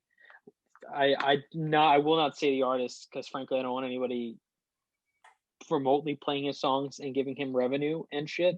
But when I say like devalued and treated like a piece of meat, 100% devalued and treated like a piece of meat. I did a tour as a favor to one of my friends. One of my friends hit me up, manager friends, and he's like, "Hey, I got a manager friend who has a tour that's out right now. Lighting guy quit or fired. I don't know what happened, but they need a new guy. Give him a call." So I gave him a call. And he's the manager's like, "Yeah, this is what's going on. We're in Virginia Beach tomorrow. Our lighting guy got fired.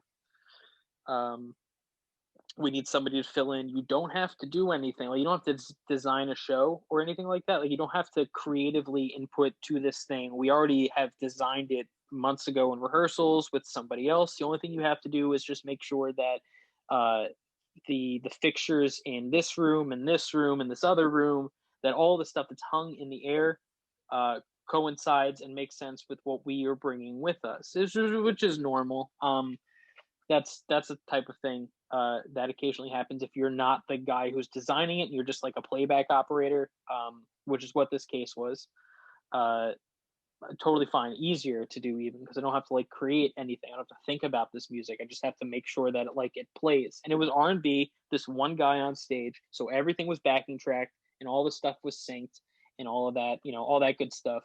But he was just he was a douche and a half, and I can see why either the guy quit or was fired or what have you.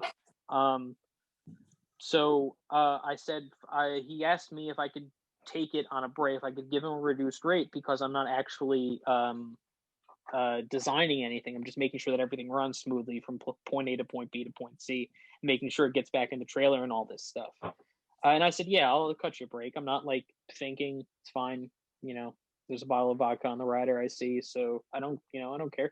And which is fine. And then I get a call I didn't even leave yet. I would have to travel from New Jersey to Virginia Beach in like 2 days. Didn't even leave yet. I get a call from the tour manager saying, "Hey, thanks for joining this camp and everything." And I didn't really give him an answer yet, which is weird. And then somebody else called me and was like, "Hey, thanks for signing up for this.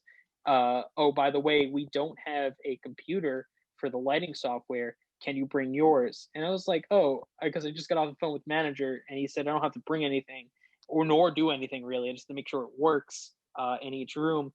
So I called up the manager again, not the tour manager. I called up the manager and was like, "Hey, you got to rent my computer too, because I thought like this was a self-contained tour and I didn't realize that you've been on the road for 3 days and you need a computer still. So it's going to cost you to rent the computer." And they're like, "All right, that's fine. That's fine. Do what you got to do. I don't care." So and I'm working as a house guy. Meanwhile, during this, I'm on a break. We had a wrestling weekend. So like 40 hours of fucking amateur wrestling going on at Oh, our you venue. do amateur wrestling too? Well, yeah, I turn the lights on and then they Yeah, but there's a lot of lighting going on. There's a lot of touching. Yeah, you know what I mean. Like I've seen WWE, I've seen Hulk Hogan and all that stuff. Yeah. That shit was like a production. Yeah, like, no, it is. And I guess like if you're part of the like the wrestling company or the wrestling troupe, I don't know. Like is it a drama club? Like how do we classify this? No, how do you get into that? Because that's big right now. It is pretty big. Like girl wrestling, big right now. Well, yeah, and so is lingerie football, but I probably do that neither.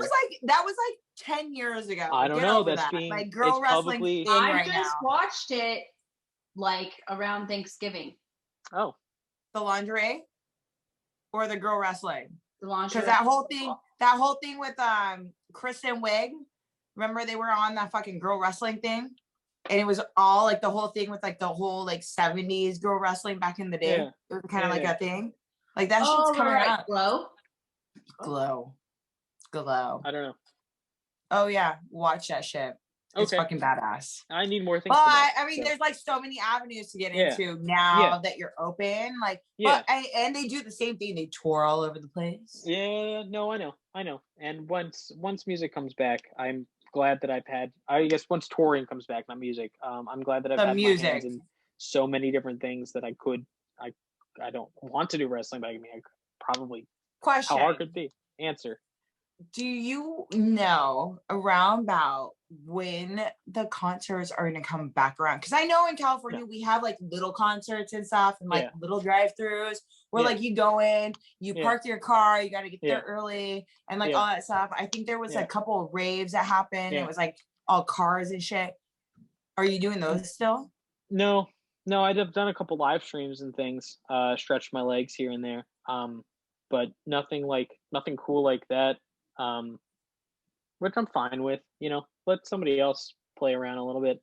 I'm not upset that I'm not working, like I'll wait my turn, let the doctors do stuff for a little bit. Do you think that concerts are going to get back to the way they were before, where we all were like moshing in mosh pits and like Probably touching each other? Yeah. Or do you think it's all going to be like kind of like these drive-in concerts? I think people will be wearing masks, and I think people will be touching people, and sweating on everybody. So like basically, we're going to take it back to the 80s and the 90s in industrial time when everybody was wearing fucking gas masks and stuff in an industrial warehouse, fucking moving out. Like, yes, exactly. If you could do that, you could definitely deal with COVID and the masks and stuff. Because everybody's bitching now, but I'm like, do you remember the Molly and the ecstasy and all the shit that you were doing? And then you put a mask on and you had those Jenko jeans and you were in a fucking warehouse, all in sweat, just dying. And you didn't manage to fall downstairs or anything like that. Yeah, you're fine. So for wrestling, I guess really long pull back to wrestling. Thank you for pulling that back because I tend to go all over the place. It's okay. I'm all over the place. No, I do too. So I was doing a wrestling gig for 3 days being a lighting guy, so just making sure the lights didn't turn off while they were wrestling, type of thing. And then I would leave, I left my car at the venue and took a cab to Newark Airport to fly to Virginia Beach. And this is after like working an entire day and overnight and not sleeping and trying to get to Virginia Beach. I took a 45-minute nap on the plane because that's how long it takes to get to Virginia Beach from Newark, to start this tour that has happened 3 days in. So this I meet the guy. First of all, the guy, the artist doesn't introduce me as like, hey, I'm Dave, nice to meet you. He's like, hey, I am stage name, what's good? And it's like, oh, word. Well, your touring camp is 4 other people. One of them is your brother, and the other 2 have worked for you for 3 years, and you were introducing me as your stage name. That's like actually, that's like, that's like, hey, I'm Dwayne Johnson, pleasure to meet you. Or like, hey, I'm The Rock. It's like, come on, man. I'm getting, you're paying me. You should kind of, but I didn't think anything of it really. And then so I get to the venue, and we're at the venue, and I see the tour manager. The tour manager comes up to me and he's like, hey, homie, I'm sorry to put this on you. But we don't have the lighting console we left at the other venue when the guy got fired, never made it onto the bus. And I'm like, all right, sick. Cool. How are we going to do this show? And he's like, well, I don't know. I guess we got to rent one. So we rented one, which was fine. The guy was a cock and a half and like a creepy human. Like, pardon my French. I'm sorry. I like but it. He was like I'm use that cock and a half. He was a real shitty human. He's older. He's an older fella. Not not nearly as closer to the parents of the demographic that he's targeting, age-wise, if that makes sense. Anyway, so it shows me as a stage name. The tour bus is immaculate, but this is day one for me, so I didn't really think anything of it. And then like I do the show. I do the show on zero sleep. I have 45 minutes of sleep after being awake for like 2.5 days. His production called for a backdrop and astroturf. Like his scene was backyard, like campfire. Like, there was a fake campfire with a wheelbarrow and wood that we would have to load in from the. I have to load wood and a wheelbarrow in off the trailer into venues to set up with astroturf on the floor to make it look like somebody's like outside. It was a park bench and shit. It was so over the top and stupid. But I, didn't really think anything of it. But so I clean up all the shit at the end of the first day, close the trailer. We're getting ready to leave, and I close the trailer, lock it up, get on the bus, and I see two ladies who had to have been in high school, because the only reason I know that they were in high school is because they wouldn't shut up about being in high school, and they're holding Corona lights like we're listening to fucking cover bands on the Jersey Shore. And I'm like, oh, word. Well, you, my friend, are almost old enough. You probably are old enough to be these people's father with how like science works. And you're giving them beer. And like, I don't know if you know how like adults get like tried when some alcohol gets involved with children, but like it doesn't matter if like you didn't know about it. If you were there and some shit hit the fan, then you're fucked.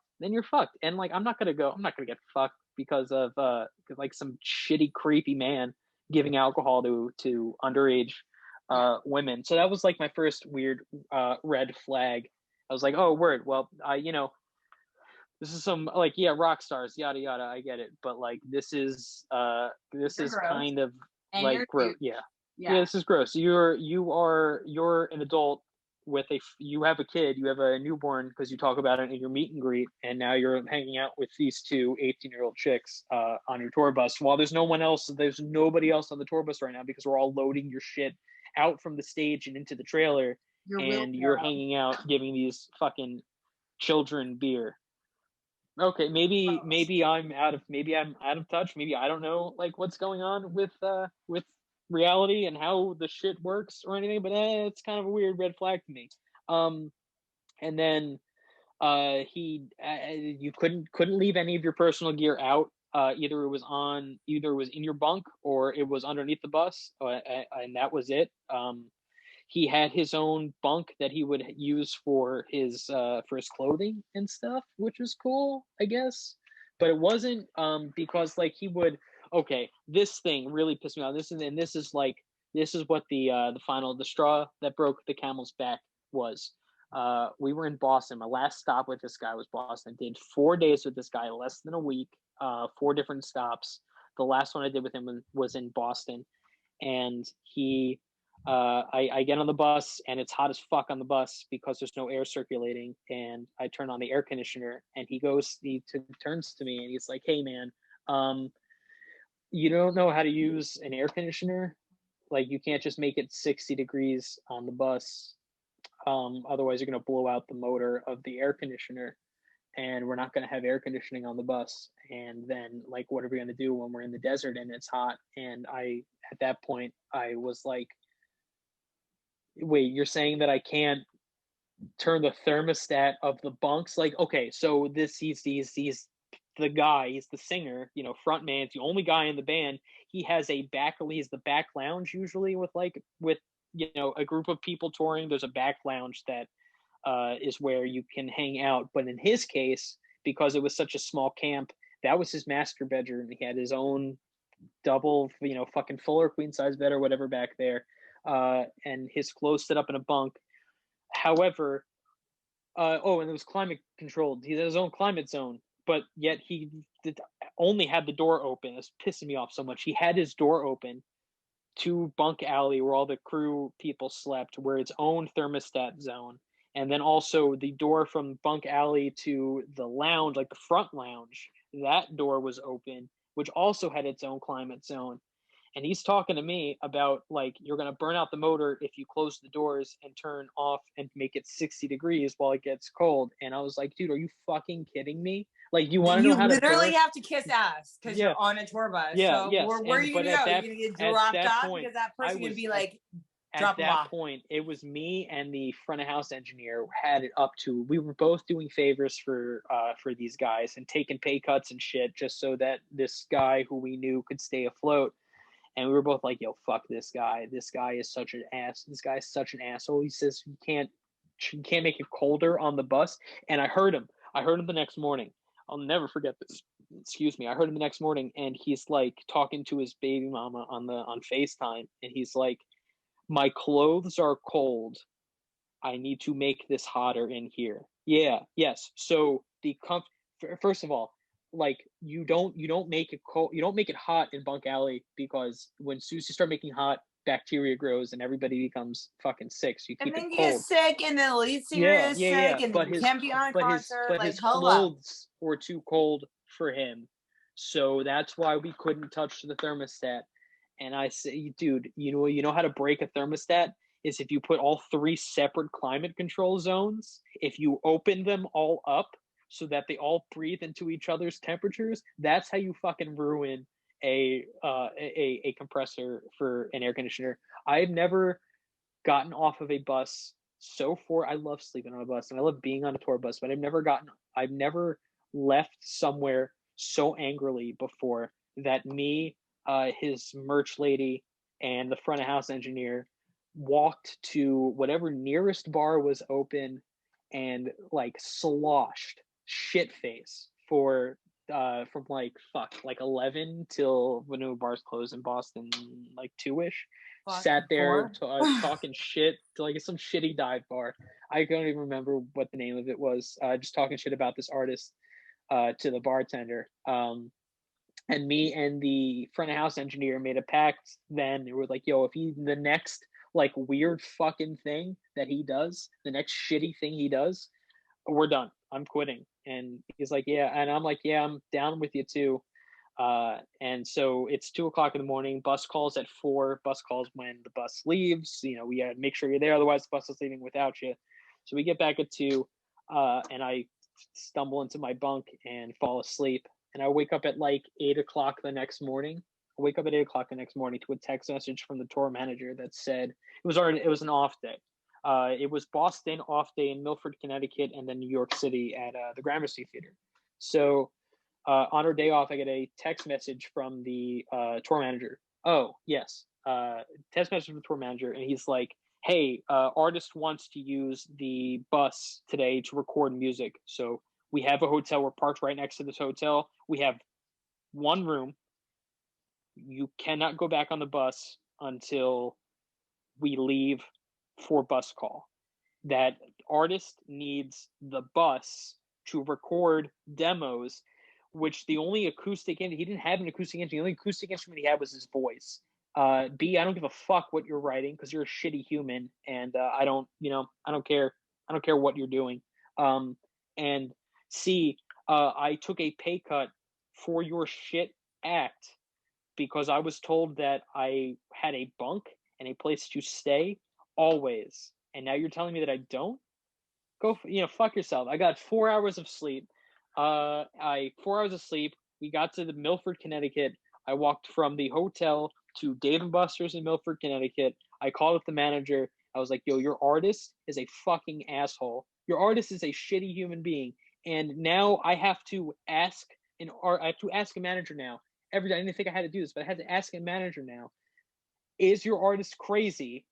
And when he answers, I have to follow up with, no, really, is your artist crazy? Because I had to deal with like this crazy guy didn't understand that what pay cuts were or favors or anything, or that he wasn't the greatest artist in the world.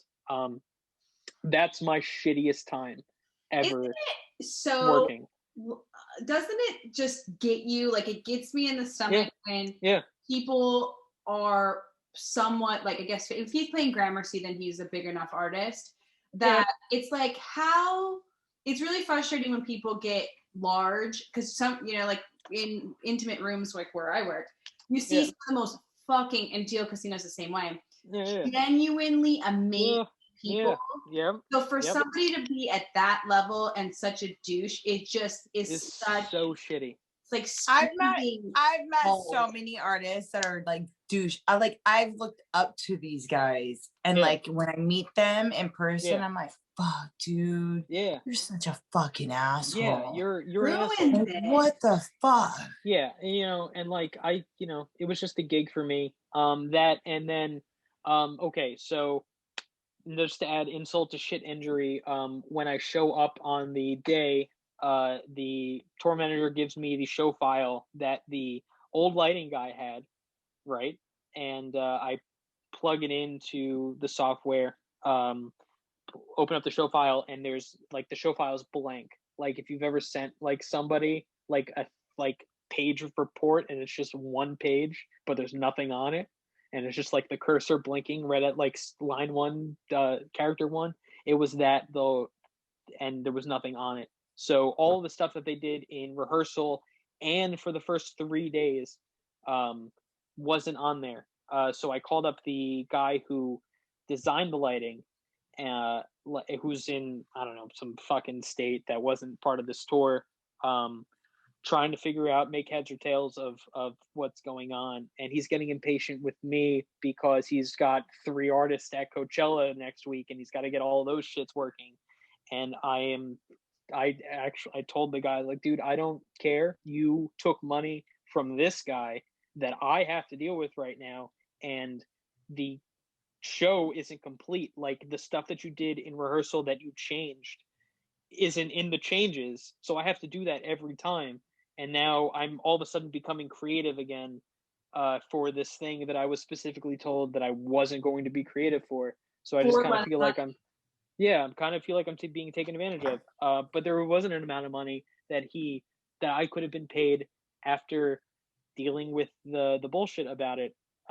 Like just how terrible of a person that he was. There wasn't an amount of money that I could have taken that would make sense to continue that tour. So I called the manager at Dave and Buster's and I quit right there. It's like, dude, this guy's crazy, and I'm worth more than what I'm being put through right now. And my first tour was in like the place where the Beatles did filmed a movie. Like fuck you, bud. I don't care about you. I don't know who you are before this tour, and I probably won't hear about you again. And if I do, it'll be too soon. So I just, you don't.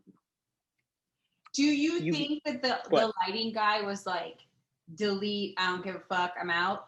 That and he was also like apparently lied his way into getting the gig, like said that he could do all this stuff but ended up not being able to, so then got fired for it. So I think it was a combination. If you lie, obviously. Yeah, so I think he did kind of sabotage the thing. I mean, it's the same. It's a different when you didn't graduate from. You said it. You didn't graduate, but it's a thing. You have to be experienced in that area. Yeah, it's not gonna. You can't get a lighting degree. I'm sorry, it's not gonna work. They can sit there and they say that. It's like, okay, well, you can't have a bartending degree, or like you can't be a bartending until you go to bartending school, and we laugh at that shit. No, like you can it's be. all. It's all. Yep. You can teach a monkey to push buttons, but it's the teaching of like how to retain information that you need. Because okay, so our job, I guess, and I feel like in a bartender's aspect too, or even a general manager, our job is to do our job as fast as possible because somebody is paying for this, and we want to make sure that they get their money's worth type of thing. So if I can spend 10 or so years, or let's talk about lighting. If I can spend 5 years perfecting how to do something in a record amount of time, feel like I should get something. Feel like I should get, I value myself towards that, and other people should too, I guess. You know, and if you don't, who's gonna? I think that's a huge thing about that's a really important thing I think in life is that everybody tends to undervalue themselves, and it's not a bad thing. I was watching a YouTube because I just watch random YouTube sometimes. Hell and, yeah. It was talking about how people who change jobs within their career tend to make more money than people who are consistently in one place. Oh, okay. And I think it's because, you know, I thought that was a really interesting concept because you would think that, you know, planting your roots in a company and, you know, staying and being loyal and all those things would be where the money is at. But I think that the older I got, right, and the more experience I got under my belt is knowing my value and saying, hey, I'm loyal and I treat it like it's my own and I put like thought and effort and, you know, like I've come to realize too that good work is hard to find and people who care is hard to find. So the fact that I do all these things to know my worth is really important. And I spent so many years in this industry not knowing my worth and just going, okay, like, well, I'm not this crazy professional who did all these things, so I'll just take whatever they give me. And I wish I didn't, because that's where I think that whole concept of changing jobs and you're going to go into a new spot and they're going to be like, holy shit, you know this and you know this, and then you know your worth. So you have more money. Yeah, exactly. Yeah. Yes. This whole year, I feel like a lot of people are going to be doing the same thing that you're doing because they're like, oh, okay, well, I've been doing it on the internet and COVID and like all this stuff. And like everybody's been their own bartender and like want to say shit about us, you know? Yeah. But I don't know, man. I think I mean, it's like kind of relative because you're back house and we're front house. But I feel like there is like being easy and compatible, especially for you because you do have that customer service aspect in a sense because you have to be compatible with the bands and being able to like. Sure. Yeah. Your customer service is with the bands more, not with the fans. We're with the fans, not with the band. Yeah, I get you. Yeah. Hell yeah. Relative, definitely. Yeah, 100%. Okay. Yeah, and I've done the whole what is my worth? Yeah, I've done the whole where's my worth quest. An old client hit me up for the first time in a while a couple of weeks ago and was like, hey, I'm doing this thing. Could you it would be we're doing this thing. It would be awesome since it's going to be live stream, it'd be awesome if we have some lighting. Would you mind doing it? Can't pay a lot, so I guess let me know what number that is. And I asked, okay, cool, how much were you thinking? And then still didn't get a number. So I thought it over for a day, and I gave them a break on like $1,000 or something, which is $1,000 of anything is a break of something. It's a lot of money. $1,000 is a lot of fucking money. Yeah, so I cut off $1,000 off of my tab, and I said, hey, this is how much it's going to cost, and this is what we're going to do, and it's going to take more than just like a day of us being at this place doing lights. Like it's going to take me like 2 or 3 days. But I feel like too, as a friend, like if they're going to come at you, knowing that you have a business and knowing that you do legit work, like. I'm sorry, but I work at a bar and I know too many people that are like, oh, I know the owner. Like they're going to give me free in or they're going to give me free whatever. And it's like, you suck a dick, dude. I know the fucking owner too. And everybody fucking throws his name. But like, if you're a friend, you're going to be a friend. Like just last weekend, like we had the owner's friends there and all they were doing was buying drinks for everybody. They were buying drinks for everybody. They didn't give a fuck. They didn't want a percentage off, nothing. They were like, you guys are open. This is our homie spot. We're going to spend some money. So exactly. I mean, don't dumb your worth because of COVID. Guess what? Exactly. I told Matt's a barber. Guess what? People are cheap right now. Guess what? Everybody got EDD. Everybody got that unemployment check. Okay. Done. Yeah, the people who aren't working, like, if they want to get a haircut by you, If they want to get a haircut by you, they're gonna pay it. If they want to fucking have a party and like have you there, they need to pay it. Yeah, you know? like I don't know how to drill into the because then I gave him the number and he called me back. I texted the number because he's like, "Hey, can you do it?" And I texted the number because I just wanted to make sure everything was black and white. Because he's had a history of like underplaying my worth. Which it's just some Which a people lot of like that. I feel like a lot of our friends do, and I'm like, no, I know this person or this photographer or this musician that does this much. Why are you not claiming that? But I get it. I get it because you're probably like shopping around and seeing what the worth in your area is.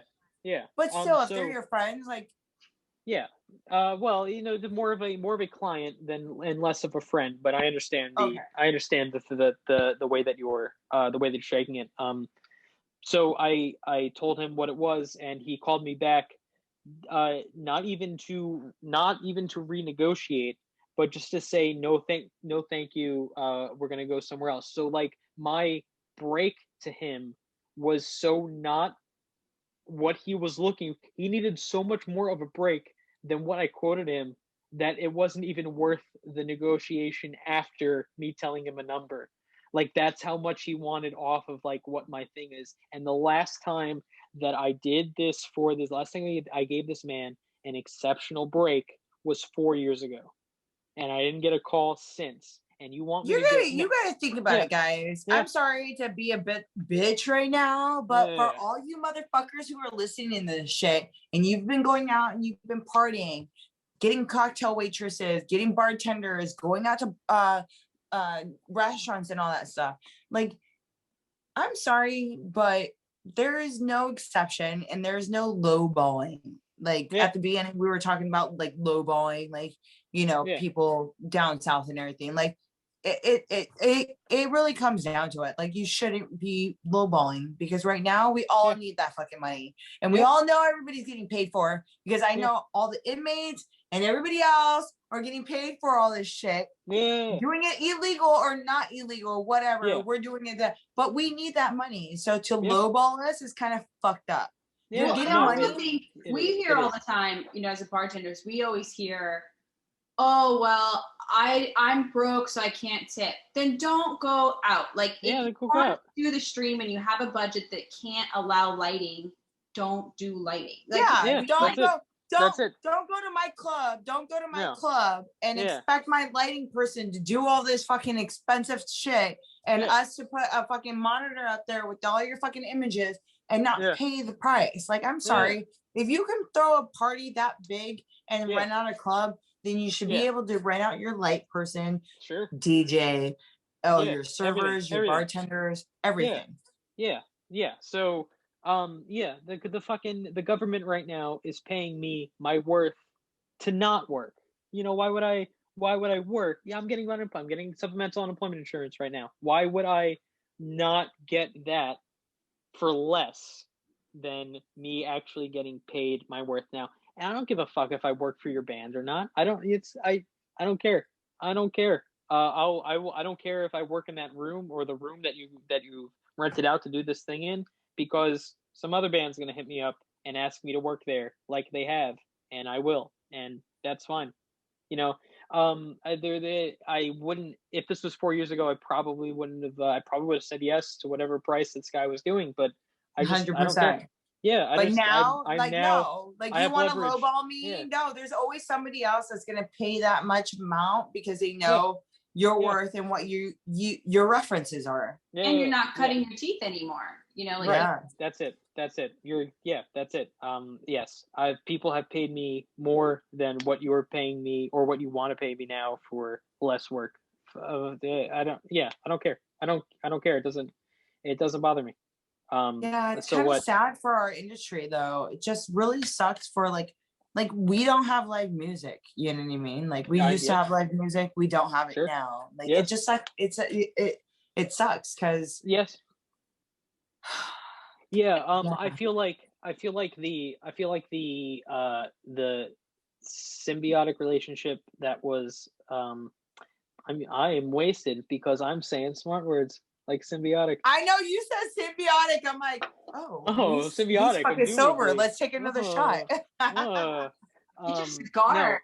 I feel like the relationship that venues had with artists has turned 180 degrees. I feel like now it's the artists that are helping venues stay alive, as opposed to what it was in the before time, the long ago, where it was artists surviving by the venue type of thing.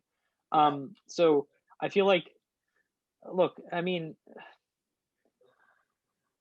I don't know. I guess I'm in a comfortable enough point that I'm able to wait until whatever the frig is going to happen to make my decision, I guess, of where we're going forward. Like, I'm getting paid to not work right now and figure out where the shit is going to lie. But some people don't have that.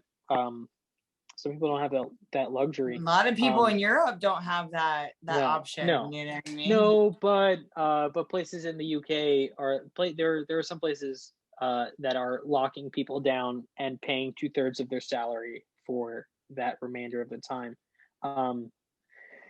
which is a whole another argument. I feel like, so we're good. Like I mean, I feel like we're very fortunate where we live. Sure. Yeah. Yes. I mean, we can bitch about however way we want. We can bitch, but we're very fortunate. Yes. Like, you're able to still make money, which is good. You know. Do you think that you're going to, and this is for both of you guys, do you think that you're going to be able to jump back into civilization? Because I feel like I'm really happy in my turtle shell. Like, I'm oh yeah. I'm not gonna lie. The first the first weekend, I was like, what the fuck? There's so many fucking people. I have not been around this many people in so long. I was like tripping. And like last weekend, it was okay. It was like busy, but it was like, to me, normal busy. To us, normal busy, where it's just like not too crazy, not too packed, but like normal, where like you can take orders from your customers and not have a problem. You know what I mean? Close out people and not have. But the week when we opened, I was like, I don't even know. Like, I question, do I really want to do this again? Yes. And I hope the answer to that was yes. And I work, I used to work like 16-hour days, lifting things up and putting them down somewhere else, or playing with lights and shit. And if I do that now, I'll probably sleep for 18 hours afterwards and wake up sore. 100%. Yeah, 100%. like, and this I guess it goes back to like my veal comment. Like, I never really worked out or anything, because I would be standing and walking and doing shit for like hours at a time, and like hardly, like, I had a regimen that also involved me getting paid. And I just never found like lifting things up in a gym or walking on a treadmill or anything like that to be fun.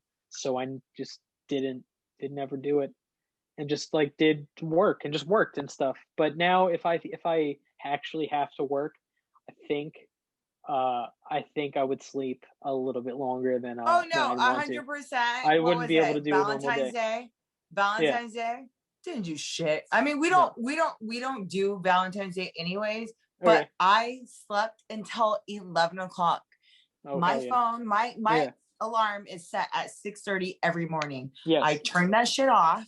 Yep. And I was like, let's see. I've been working Friday, Saturday, the last 2 weekends. I haven't really done anything except for going in every once in a while for like computer work or whatever. But and I died and I slept until 11. I never sleep until 11 o'clock in the morning. Are you kidding me? No, I sleep in. Like, the latest I sleep into is like he can go get wasted or like work her like a 15-hour day, and then the next morning she's still up doing yoga at 6-7 a.m. Like, she's like strange breed. Yeah, I'm robot. so you call fucking that person weird. A robot. So to sleep until 11 o'clock, working 4 shifts. Not even 4. Okay, let's say I work maybe 6 shifts in 2 weeks. I worked 6 shifts. You know what I mean? I was tired, and I slept until 11 o'clock in the morning on Sunday just to pass out. Like, that's hard. Yeah. That's not normal for us. Like Well, we're but it like, is now. New So normal. Yeah. They that said answers new the normal. question, though. Are you ready Yeah. to go into that? Do you like? Yeah. Oh yeah.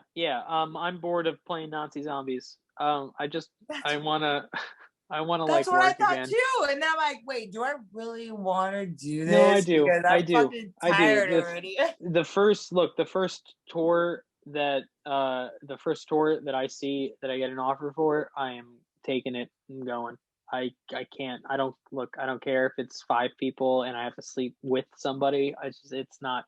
I need You're to like, go. even if I have to spoon somebody in the middle of Yeah. fucking Even November, if I Yeah, can't yeah. have my will air totally conditioning do it. on 60.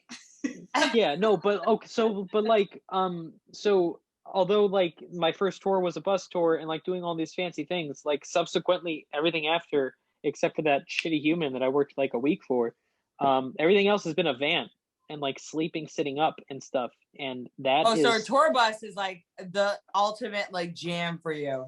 well, tour bus is like the holy grail for anybody who is living out of a suitcase. It's living in like an RV type of thing. And I've done van tours where it is us sleeping in the van for 2 weeks, and I've done van tours where we get a hotel every night and sleep for 4 hours there and then continue driving. And I like van tour. I would not mind a van tour right now. I would not mind sleeping sitting up, shotgun or something, driving through the country, being way too intimate with a group of friends. That sounds fun. That I sounds like way that. too fun right now. There I is like that. nothing better than No. touring is so special. It's a Yes. very cool. I mean, Yep. well, you did that when you left here and you went on your little wanderlust. So, like, Yeah. touring in Europe, like, Yeah. No, that's cool. Yeah. But I pat feel in the like back. Yes, pat in the back. Oh, all right, Yes. all right. Thank you. I'm sorry. I just can pick up on the No, names both of you that I guys. dropped. You guys like toured in Europe. That's like Oh, Blue toured in crazy. Europe. I didn't know that. Where did you? So that's kind of how I landed in New York. Okay. My girlfriends are in a band on Fat Records. Oh, wow, Fat Mike. Hell yeah. Yeah, they're Bad Cop, Bad Cop. Oh, wow. What? Oh, Yeah, they're good friends yes. of mine. Hold on, you dropped this. Yeah. Yeah, that's Name. it. That might be the biggest name drop. Yeah. Hey, No, it's old cool. Jimmy, can you mic drop that shit right now? Like, I love Bad Cop. They're just like the most amazing group of girls. But Hell yeah. so they gave me an opportunity to sell merch, and I was like, yes. Yeah. That's what you do. Yeah, and it was like the coolest experience. The coolest part, I think, it's funny because you think that it's all these glamorous things, and it's a lot of hard work and a lot of like but it's very special, like how much goes into it and how like you create that family and how you literally don't see any of the towns that you enter.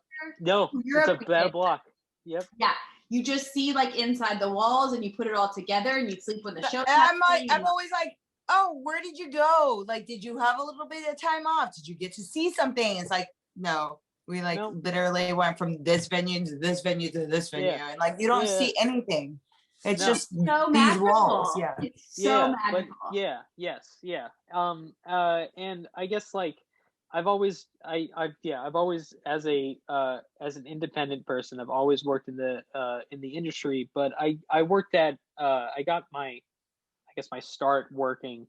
I worked at a Boy Scout summer camp for like 10 years, like from when I was 15 to about 25. You were a little Boy Scout? I was a little bit.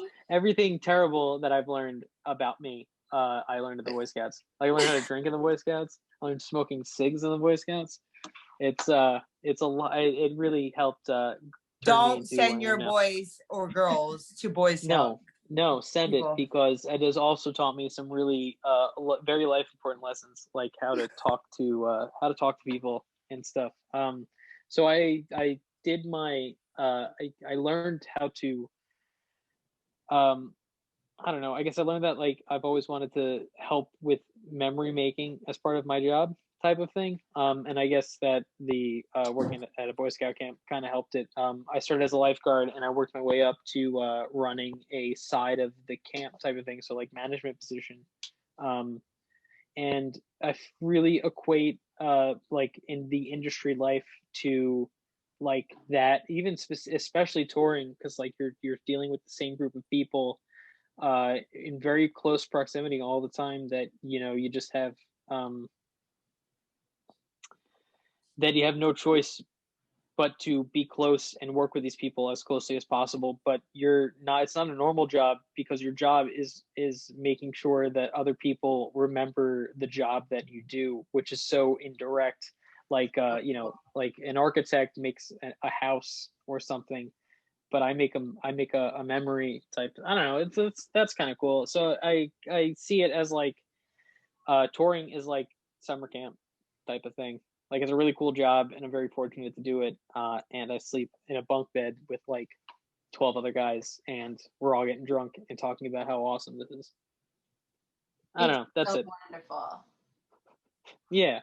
It's so wonderful. I gotta let my cat out of this room. And I have to use the restroom. Well, no, we're What? gonna we'll Are we sign wrapping? off. Oh, Yeah. well, I don't know. I want to talk, like, we talked about origin stories, which is cool. And, like, I don't mind getting abridged and cut down to, like, fit with you stuff. But, your listeners clearly listen to you before they're going to listen to me, because, like, they know who you guys are. They don't know who I am. So I don't mind talking about how y'all got your starts, too, type of thing. Like, if you guys aren't doing anything, I'm not doing anything. I just need to piss. And then, we'll all talk about comic book stories. Whatever y'all want to do. We do whatever. I mean, I like comic books too. I'm down. Okay. Hell yeah. All right. Let me Okay. use the restroom and let this cat out, and I'll be right back. All right. Cut. You gotta go live. 100%. Okay. Wait. Wait. Let's take a shot. Let's take a shot so we can go live. Hold on. I need a little chaser. Hold on. I'm really getting down on the whiskey lately. Huh? I've been really getting down on the whiskey lately. You have been getting down on the whiskey, and I'm very proud of you, because I don't get down on the whiskey. Cheers. Cheers. Hell yeah. I made it just in time. Cheers.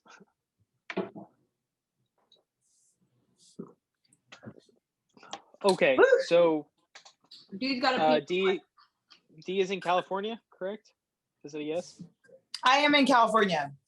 Where I am in in California. I'm in Orange County. Okay. I work at Junkie D's. I don't know what that is. It's a new gay club down here off of 19th Street in Costa Mesa. Did you say a gay club? Yeah, it's a gay club. Okay. It's a gay bar. Gay bar. I have a gay bar story. That Tell us all about it. It's also I was in LA at the time, and we were What finishing bar? up it was a gay bar. I don't know.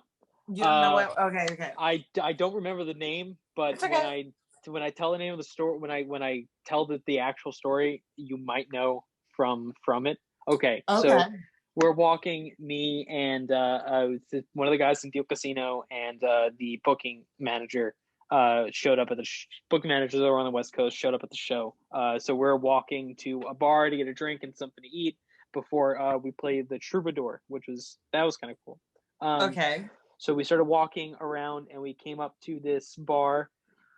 Came up to the sports bar. It was sick. It was out in the open, and there was a whole bunch of TVs and stuff, and there was a whole bunch of guys in there watching sports. Didn't really think anything of it. The only gay club that I know that has a bunch of sports stuff there is called the Gym Bar. It might be. I don't know how far that is from the Troubadour, but I don't either. It was walking distance. Some of our listeners might be into that stuff, so yes. they'll drop the name. Leave a comment below. There you go. So they were like, "What? We're gonna get something to eat. You want something to eat?" Yeah. I was like, "Yeah, I'm hungry." So we're looking at the menu, and all of this stuff, and we're gonna get drinks and have some stuff, and we're gonna eat it here. So what do you want? And I still had no idea what I was walking into, but I decided to order a corn dog. Not Good because job at a gay bar. well, Yes, didn't corn dog but it at the is. time I didn't know. At the time I didn't know that it was a gay bar. What are the And odds? That you Right. would Yeah, they eat all a corn say that. dog? They all say that when there's like literally dicks swinging everywhere. oh my god, it But looked I like didn't know it was a gay bar. it looked like a fucking Buffalo Wild Wings. There was sports going on. I was not supposed to know. So Buffalo Wild Wings does not have sports going on there. Yeah, they do. By the way, yeah, mine does. does it? Is it? Yeah, yeah, it's a Oh, sports okay. bar. That's like Maybe their I've been shtick. only sitting in the like restaurant part because it's like all just Buffalo Wild Wings, right? Buffalo Yeah. Wild Wings. Oh, Wild Wings, like Hooters, you mean? No, that's Hooters. Is what if I meant Hooters, I would have Oh, said Buffalo Hooters. Okay, I get it. That's sports bar, the Yeah. wing bar. Okay. Yeah, and that's a sports bar, and that's pretty much what was going on at this place that I was at with my friends. And by the time I realized that I was at a gay bar, it was way too late to like say, "Hey, man, I know I asked for a corn dog, but I'm sure you just saw like my face kind of like rotate the gears to understand where I am right now. I want French fries instead." At that point, yeah, I made That's my better. bet. That's I had to better, lie right? in it. Yeah, I had to lie in it. And the only reason I knew that it was a gay bar is because I took a look at what the shirts that they were selling for sale, and on the back of the front said the bar name, and on the back it said, on the back it said cold pitchers, hot catchers. What was the bar name? I don't know, but What if city you was this? hold on, it was in LA, and the bar slogan was "Cold pitchers, like pitchers of beer, Yeah. hot catchers." And it was a gay bar. It had to have been Jim's.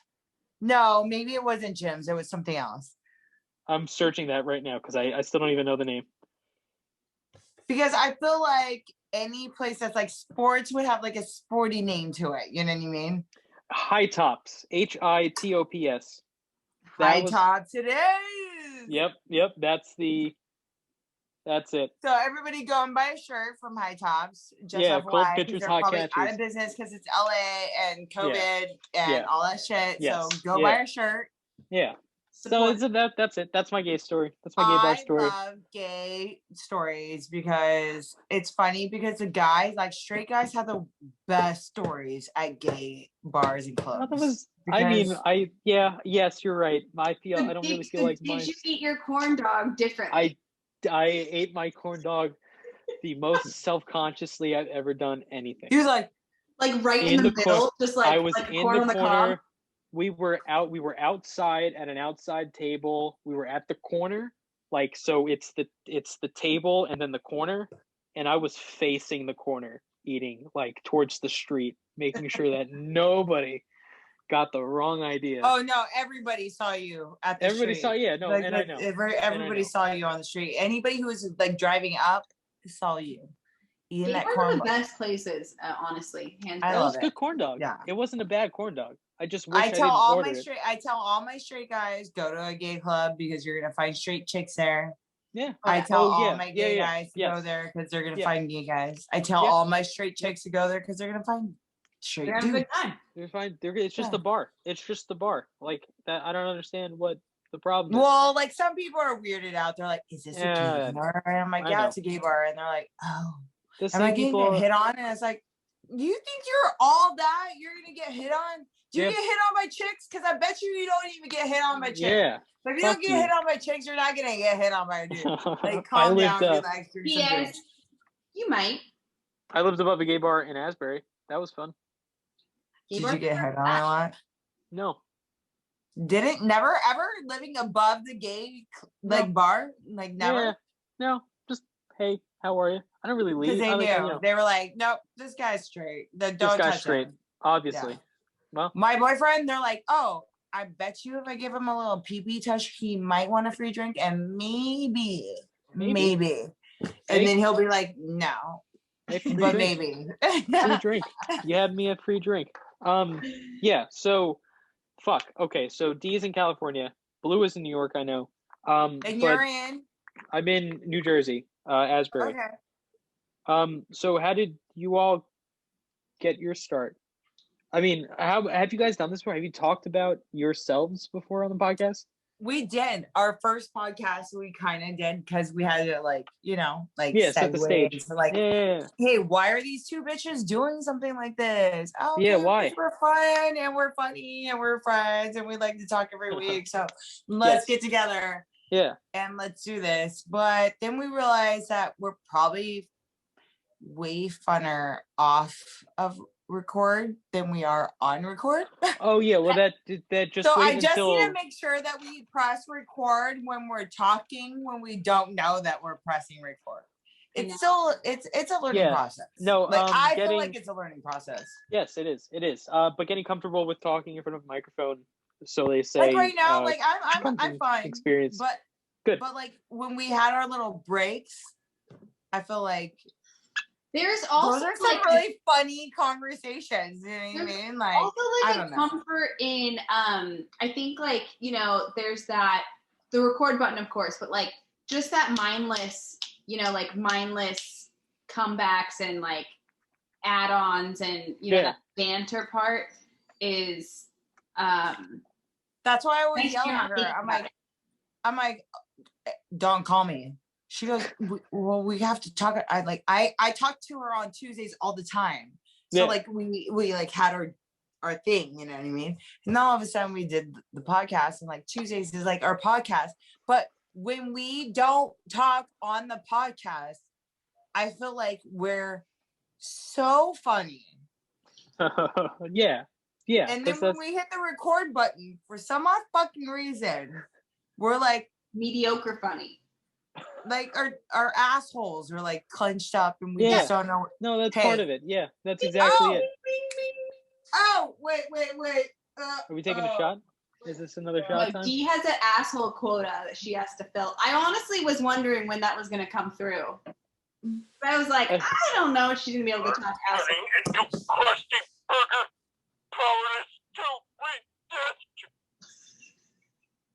Yeah, that's what is that? Oh my, it's Homer. Oh, hell yeah. Student, but you're a moron. I thought he said dope, but I guess he doesn't. National Stupid Drivers Day. I love The Simpsons. Get out on the road. Yeah, so if he said dope, it would be way better because I'd be like, dope. No. Fun fact about me, I've seen every episode of The Simpsons. That's like my superpower. Okay, so because obviously you got really super excited about that because for our Christmas tree, Matt has like a ton of Simpsons ornaments and he puts them on our tree, and I can't say no because like it's like from his childhood, right? Yeah. Like if you had a girlfriend, like do you have like Christmas ornaments that are Simpsons? No. Okay, but you watch every Simpson episode. If I had a Christmas tree, yes, I probably would have Christmas ornaments. Yes. Oh, you would. Okay, so remember when we went to Orlando? Yeah. So I have the Christmas. I have the Bart Simpson. I have the Bart Simpson somewhere. Right. I got him the Batman Bart Simpson. I like Batman. He likes Bart Simpson and The Simpsons. So obviously, merge the two together, and you got boom.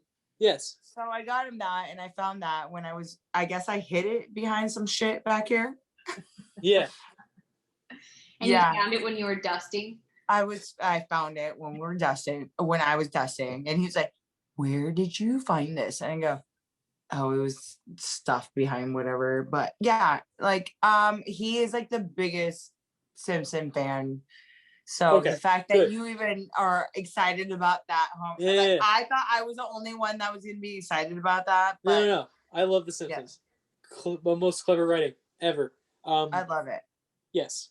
I need the Bumblebee. I want the Bumblebee. I want him as a I want him as a Funko character. I want a Funko character of the Bumblebee. What's his name? The Bumblebee guy. Is that what his name is? I think that's what it's called. I think he's the Bumblebee guy. That's what I want. My birthday's in June. Thank you very much, guys. Okay. Do you guys Favorite remember movie. that episode? Now we're just like tangenting it for like Sure. Let's do it. clicking off. But do you guys remember the episode where Homer turns into like a human? Oh, a what? Like he comes to like the real life. Oh yeah. Like yeah. a 3D? In the cupboard, is it? Wasn't that a Treehouse of Horror episode? I think it was a Halloween Yes. episode. Yeah, I remember that. I one. thought that was that. That's what I thought it was. And he goes in that weird 3D black hole, and then he comes outside. Yeah, and it's walking down the street. Yeah. Yes. Yeah. Why wouldn't they make a second one of that? Yeah. It's the cliffhanger of my life. I mean, that was a couple of years ago, so you would think it would come out like the next year after that. Yeah. It Yeah, said yeah. they continued, I think. So all you Simpson fans out there, if you know what we're talking about, you know what's up. That's the Treehouse of Horror 11.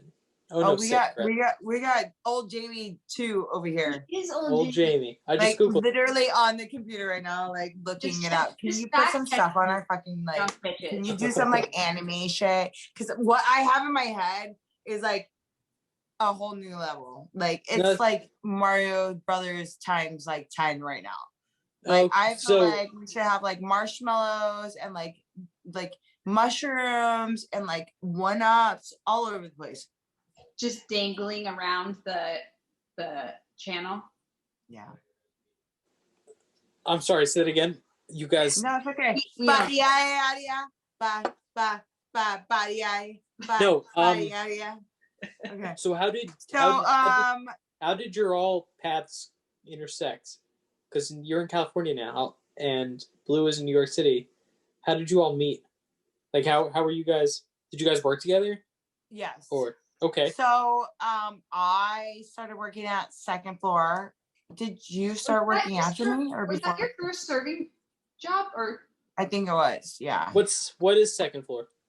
So second floor is in Huntington Beach, just off of Main Street. It is a rock and roll tattooed inspired like Oh, cool. bar restaurant.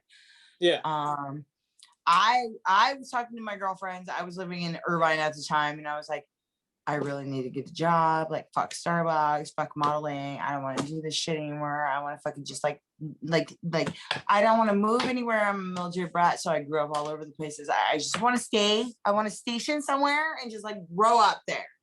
Yeah.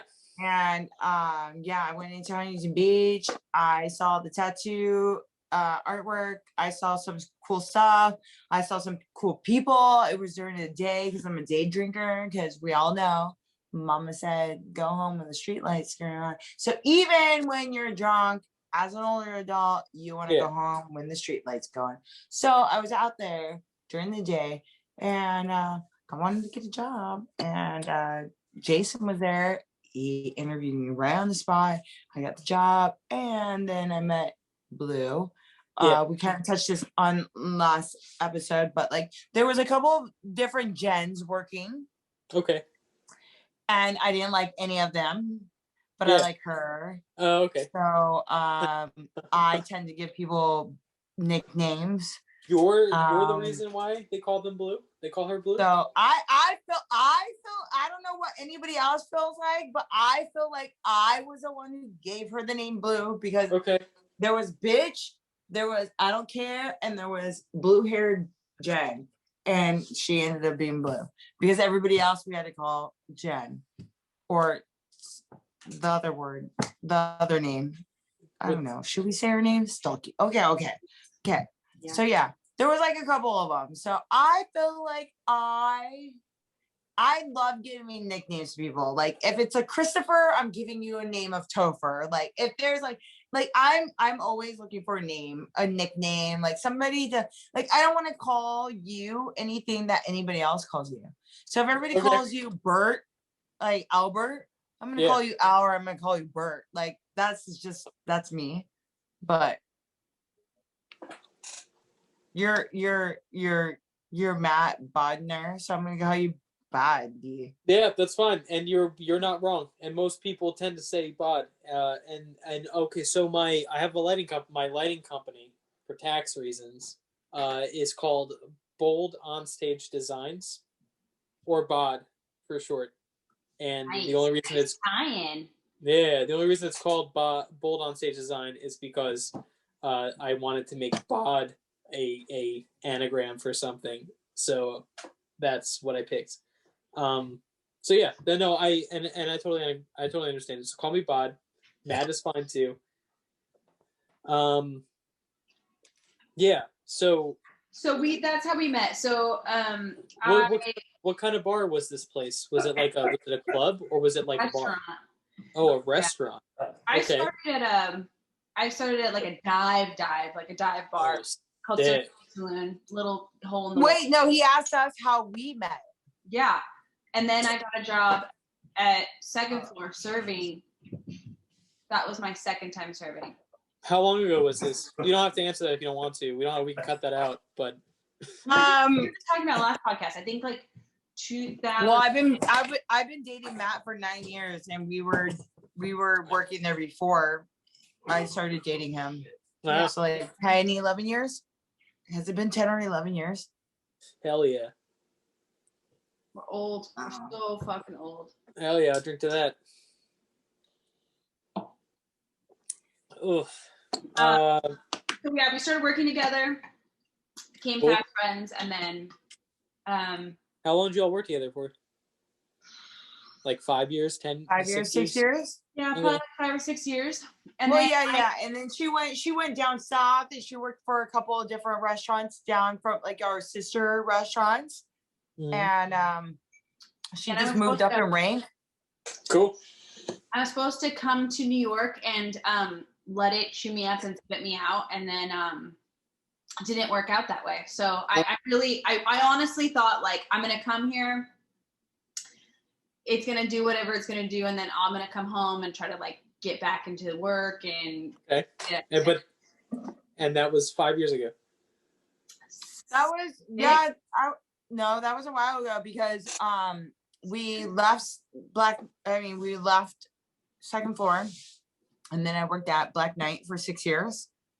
Yeah, so it's been a while. It's been a fucking while. I think September will be 7 because it'll be 7 years in September. Hell yeah. Just 7 years? We've known each other for 7 years? Me and you? Yeah. It's like 10 plus. 7 years since I've been in New York. Wow. Oh, 7 years since you've been in New York. I'm like, we've only known you. I think we've known each other for over 10 plus years. Yeah. We're fucking old. Yeah, we're fucking old. Yeah. Yeah, but it's old as a mindset. You guys are what, 22, 23? Oh. No, I can't. Hey. Oh, thank you so very much for saying that. We just had a whole conversation last time too, as like how there was another word today that I was like, I wonder how dated this word is. I forget what word it was, but we were talking about how like my terminology is like so grandma. Oh, not rad, but yes, I remember. I forgot, but I remember because she said something and it was like to the point of like rad or groovy, but it was like not groovy because like groovy sets you apart. Like groovy definitely tells people that you're from the fucking 70s. Yeah, you know? Yes. And then there's like a word and it was like not rad. What do you use all the time? Right? Wasn't it pumped?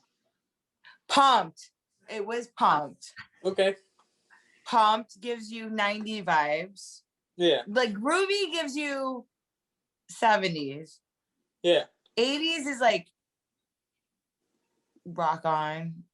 Like it's like, you know, like 80s? Wild Stallions. Yeah. 80s, like Tubular was big in 80s. 80s was tubular was big in like pop 80s. But like how about metal 80s? Like or like rock 80s. It was like it was a hand sign. Yeah, it was. They transcended talking, and it was just sign language. It was a hand sign. Yeah. It was a hand sign. Yeah. So it was a hand sign, you know what I mean? Yeah, Metallica. And then you think got Metallica. Exactly.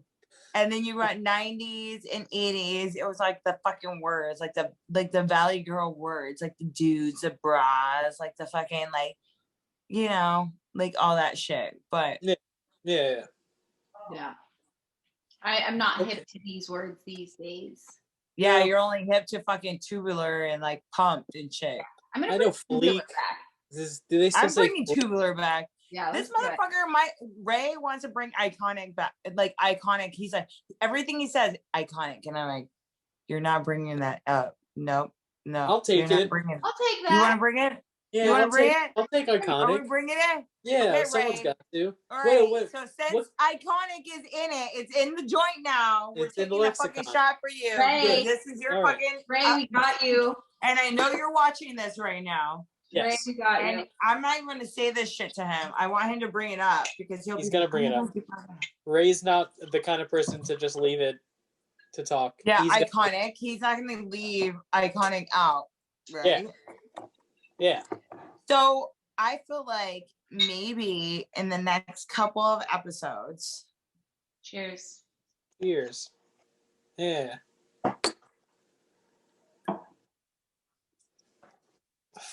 Ugh. do you think, since you're 9th and next week is our 10th episode, Yeah.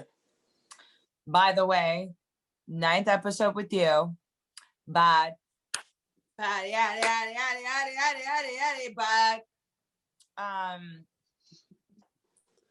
Don't look at me like that. I'm sorry. I can see everything you're feeling right now. No, I have a wide angle lens on my iPad. Here, this is what it looks like normally. Which looks like lame and like up close and personal. So You look normal.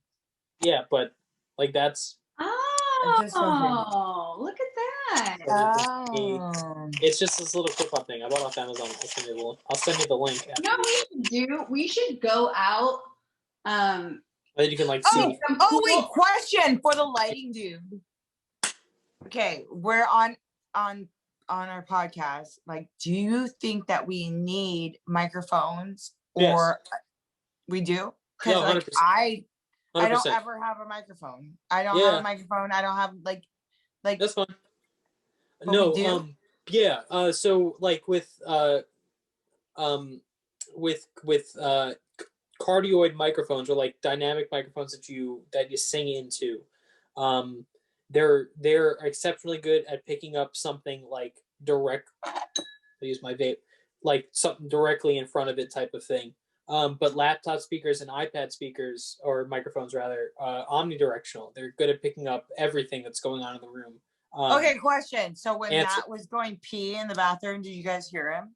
No, but I also So I don't want regular earphones because then you're gonna hear that shit, right?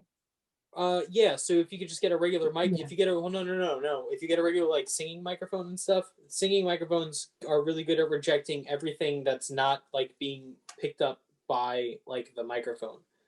So it'll be better isolating your sound than just using your MacBook microphone. Now, when you look at when you listen to our like podcast or whatever, like our spot, like does it sound bad? It sounds different than Joe Rogan. Because we're not using any microphones at all. Right. Yeah. Yes. So we should use microphones. Yes. I've noticed that I'm in my basement and it's tile floors. I noticed I'm really echoey. Yeah, I can hear the room in both of you. Just I'm sure that you can hear the room when I'm talking right now. But real microphones plugged into they don't have to be good. They don't have to by any means be expensive or like worthwhile or anything like that. But they will do the job better than the 4 or 5 cent microphone that's attached to your technology right now. Well, I'm off my iPhone, so couldn't tell. I feel it should be good, right? Because it's a fucking iPhone and it costs fucking $800, right? Well, yes, but it's not. But yeah, but if I'm like, fuck, this is you're comparing like a use phone. your words. It's okay. Calm down. Relax. It's okay. It's a mic. Look, it's a microphone that also makes phone calls and takes pictures, and you can watch porn on it. But like, it's not as good. Porn as, is amazing on this phone, by the way. Porn is Yes. amazing. If Yeah. you've never watched horror porn, watch it if you're into that shit. If you're not into fucking, tying shit up, don't watch it. PG-13. Okay, got it. Cut that shit. All right. Okay. But and then another. Okay. So microphone adjust like 100%. Yeah. Microphone. And I'm using here. I'll flip the camera around. Can I? Yeah. I'll flip the camera around, and that's my light source right now. Just a lamp with the light shade, the lamp shade off of it. And, just. So I'm in my kitchen. And the lights on. Can you see it a different way than I'm seeing it? I mean, I see it the same way that you're seeing it, but hold on. Let me. Does it look okay? It looks fine. Does blues I look see like you, and you're laughing. Does blues look okay? Yes, all of that looks fine. But here, I'm Okay. gonna turn off the. Hold on, I'm gonna turn on. Well, we don't care about your face. We only care about art. But here I'm showing you in context now. So, this. Yeah, I don't like that one. It's too like there's like the bit little dots. Yeah, let me take that off too. So that's kind of what you look like right now. Like that's I can fine. See you. Yeah, it's fine. Yes, but if you get light pointing at you from in front, and less light pointing at you from behind, it helps. Kind of pop you out. Oh yeah, science. What's good, babe? No. Oh, I might have to get that $9.99 fucking circle light from 99-cent store. Okay, guys. Sure. Yeah, or that is gonna be another thing I might ship to you. So watch out for fucking chorizo and a spotlight. Oh, you're shipping her chorizo? You can't get it here. Chorizo. They can't get chorizo in New York. Really? Not. Do you know of a place? Yeah, I mean, no, I'm in New Jersey, and I'm pretty sure I've had chorizo in New Jersey. I haven't had it imported. Is it crumbly? Is it the sausage or is it the crumbly stuff, the liquidy stuff that you mix in with your eggs and shit? Or is it the sausage that's like a sausage and it's like hard? He's born and raised East Coast. They don't know. Exactly. They don't know what the fuck I'm talking about. So then I guess all right. Hold on. I'm sorry. He's like, I've had chorizo. I'm sorry. I don't know I swear to Christ, I've said those words He's to like, somebody. I said what I said about pineapple. I don't know what I'm saying about chorizo. I knew this was gonna bite me in the ass. I don't know. I had it. It was good. Have you? Because I don't know. Maybe if you have. not. Like, maybe honestly, I don't know if you have over there. It probably honestly it sounds like I haven't. So why don't you ship me some too, and I'll come back on, and then we can. I will definitely ship Blue some, and she will send you have to go over there and like have brunch or whatever. Yeah. All right. Okay. Have you ever had soy riso? No. Is that a soda? But it's more the do you guys not have? Like, I know you guys have Trader Joe's over there. They do not carry the same exact stuff. I don't shop. Look, when I go to Trader Joe's, I'm not trying to be adventurous and looking at foreign words that like I normally don't eat all the time. Like I'm getting Trader Joe's chicken and I'm getting Trader Joe's fried rice kit. Chicken nuggets. Okay. Yes. Yeah. I like it. Okay. So, I got you. As we depart from our podcast, can we all do some like fun lighting stuff? Like, yes. On off disco. In and out. Like let's make a light party. But that's not fair because my fucking Switch is like over there. Like that's not fair. All right. All my light bulbs are with the switch on my fan, but I don't want to get up. All my light bulbs are home automated, so you're like smart light bulbs? Yeah. I've made it my mission to not have to get up when I'm tired to turn the lights off. Yeah, I just lay in bed and I tell my phone good night and it turns my lights off. You are so smart. No, my light bulbs are smart. I'm pretty dumb for spending fucking $50 on light. Well, thank you so much, Matt, for coming. Hell yeah. It was so fun, and it was it was fun. Your origin You're story. the best. Thank you so very much, Bud. You're amazing. No, you guys are really cool, and I hope to This is fun. Like I've never like I've for so many podcasts to listen to. I've never been a part of one, and I like talking. So if you guys ever want, if you ever have a guy or gal who's like, yeah, I'll do it, and then like you can't find her or him during that, like when you need to film, just hit me up. I'll talk for a No, couple. you don't understand. We've been telling our friends like, if you have to talk to us, like you have to come on our podcast because like that's the only way you're gonna be able to talk to us because we have like so much shit. Like she has so much shit. Like now that COVID's over, like we have so much shit that's happening, and we're like getting rid of like and getting new stuff ready for like the new year and figuring out what the fuck is going on for the new year and all that stuff. It's like a lot. So it's nice. Like we have like, you know, people that want to be on it, and like we have a couple weeks booked out, but like if you ever want to be on the show, definitely drop a DM every time on the fly. Okay. And listen to us on Spotify and Apple. Are you on Apple? Because that's how YouTube. I listen to my podcast on Apple. Yeah, I don't listen to us at all. I don't want to listen.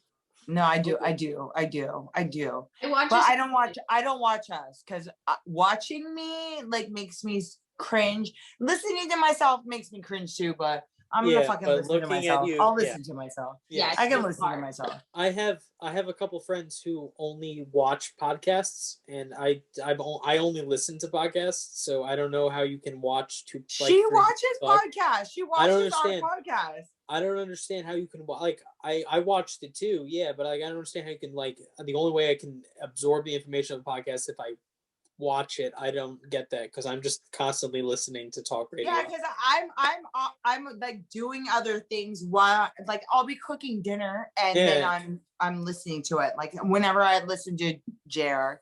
Yeah. Sorry guys. I won't bring his name up again. I'm just gonna do the JR. I listen to JR. Like I listen to him while I'm cooking and I'm like doing my stuff where I can't watch the TV. But I guess if you're breastfeeding and shit, like very specific thing to Why? What are you doing with your eyes while you're feeding with? I guess if you're pissing and you're holding your dick, you have a fucking TV in your fucking bathroom. I have a lot of work, like remote work. So, like we always just put it on those days where like you don't like mentally, and then you kind of like check in, and then you're kind of doing your thing. And so you're kind of like watching the YouTube, but you're listening to it mostly. Yeah, it's like one of the like we do that when we watch when there's like we're doing other things. It's like you have to mentally. They watch when they're doing other things, so they're not really watching anything. Okay. Wait, we do, but just like it's like on the TV versus us putting it on like our phones. So they're still not watching it. It's just on the TV. Okay. Dude, like, I watched Elon Musk. Did you? I need to watch this one. Because you know why? He always says stuff, and it always you have to watch, like look up what they're like talking about. Like Elon Musk, they were talking about the rocket ships and how he wanted it to be pointy, so they brought it up, or like 100%. So I was watching that because I was watching it on Spotify, but then I switched to watching it because then, or like because Spotify you can watch it and listen to it. So I like switched to watching it because I wanted to see what they were looking up. Yeah. Okay. No, that part doesn't faze me. There's 4 hours of talking. If I don't get this 1 3-minute conversation they're having, no, well, yeah, but like so you're more like a listener. I'm a listening podcast type of person. Okay. I don't care. If maybe we should like start asking people like what their like preferences. Yeah, I mean, because I feel like we would get like a general idea too. Sure. Like, I mean, I like the podcast that I saw. I liked that there was stuff that I could look at, but I didn't need to look at it. Which one did you watch? Who was the wrestling guy? Oh, Johnny. Junkyard Johnny. He was funny, right? Yeah, it was good. And I didn't need to watch him. What's going on? Like I could have and did. He was like a character already in your brain. Like you could hear him and see him. Yeah, that's fine. I like unless you're like showing me a science formula or something like that. I don't really need to see you. But that's just me. That's just me. And for us, you don't need to see us drink. Like that's the only thing you're visually seeing us do is drink. Well, I mean that's kind of fun, but it's not make or break. Like I'm not gonna turn if I feel like hey, now we're just audio only. Oh God, she's dead. It's COVID. I'm sorry, No, guys. okay. I'm sorry. No, I just I don't think like I don't know. It's not make or break type of thing. So Yeah. Well, we are on Apple.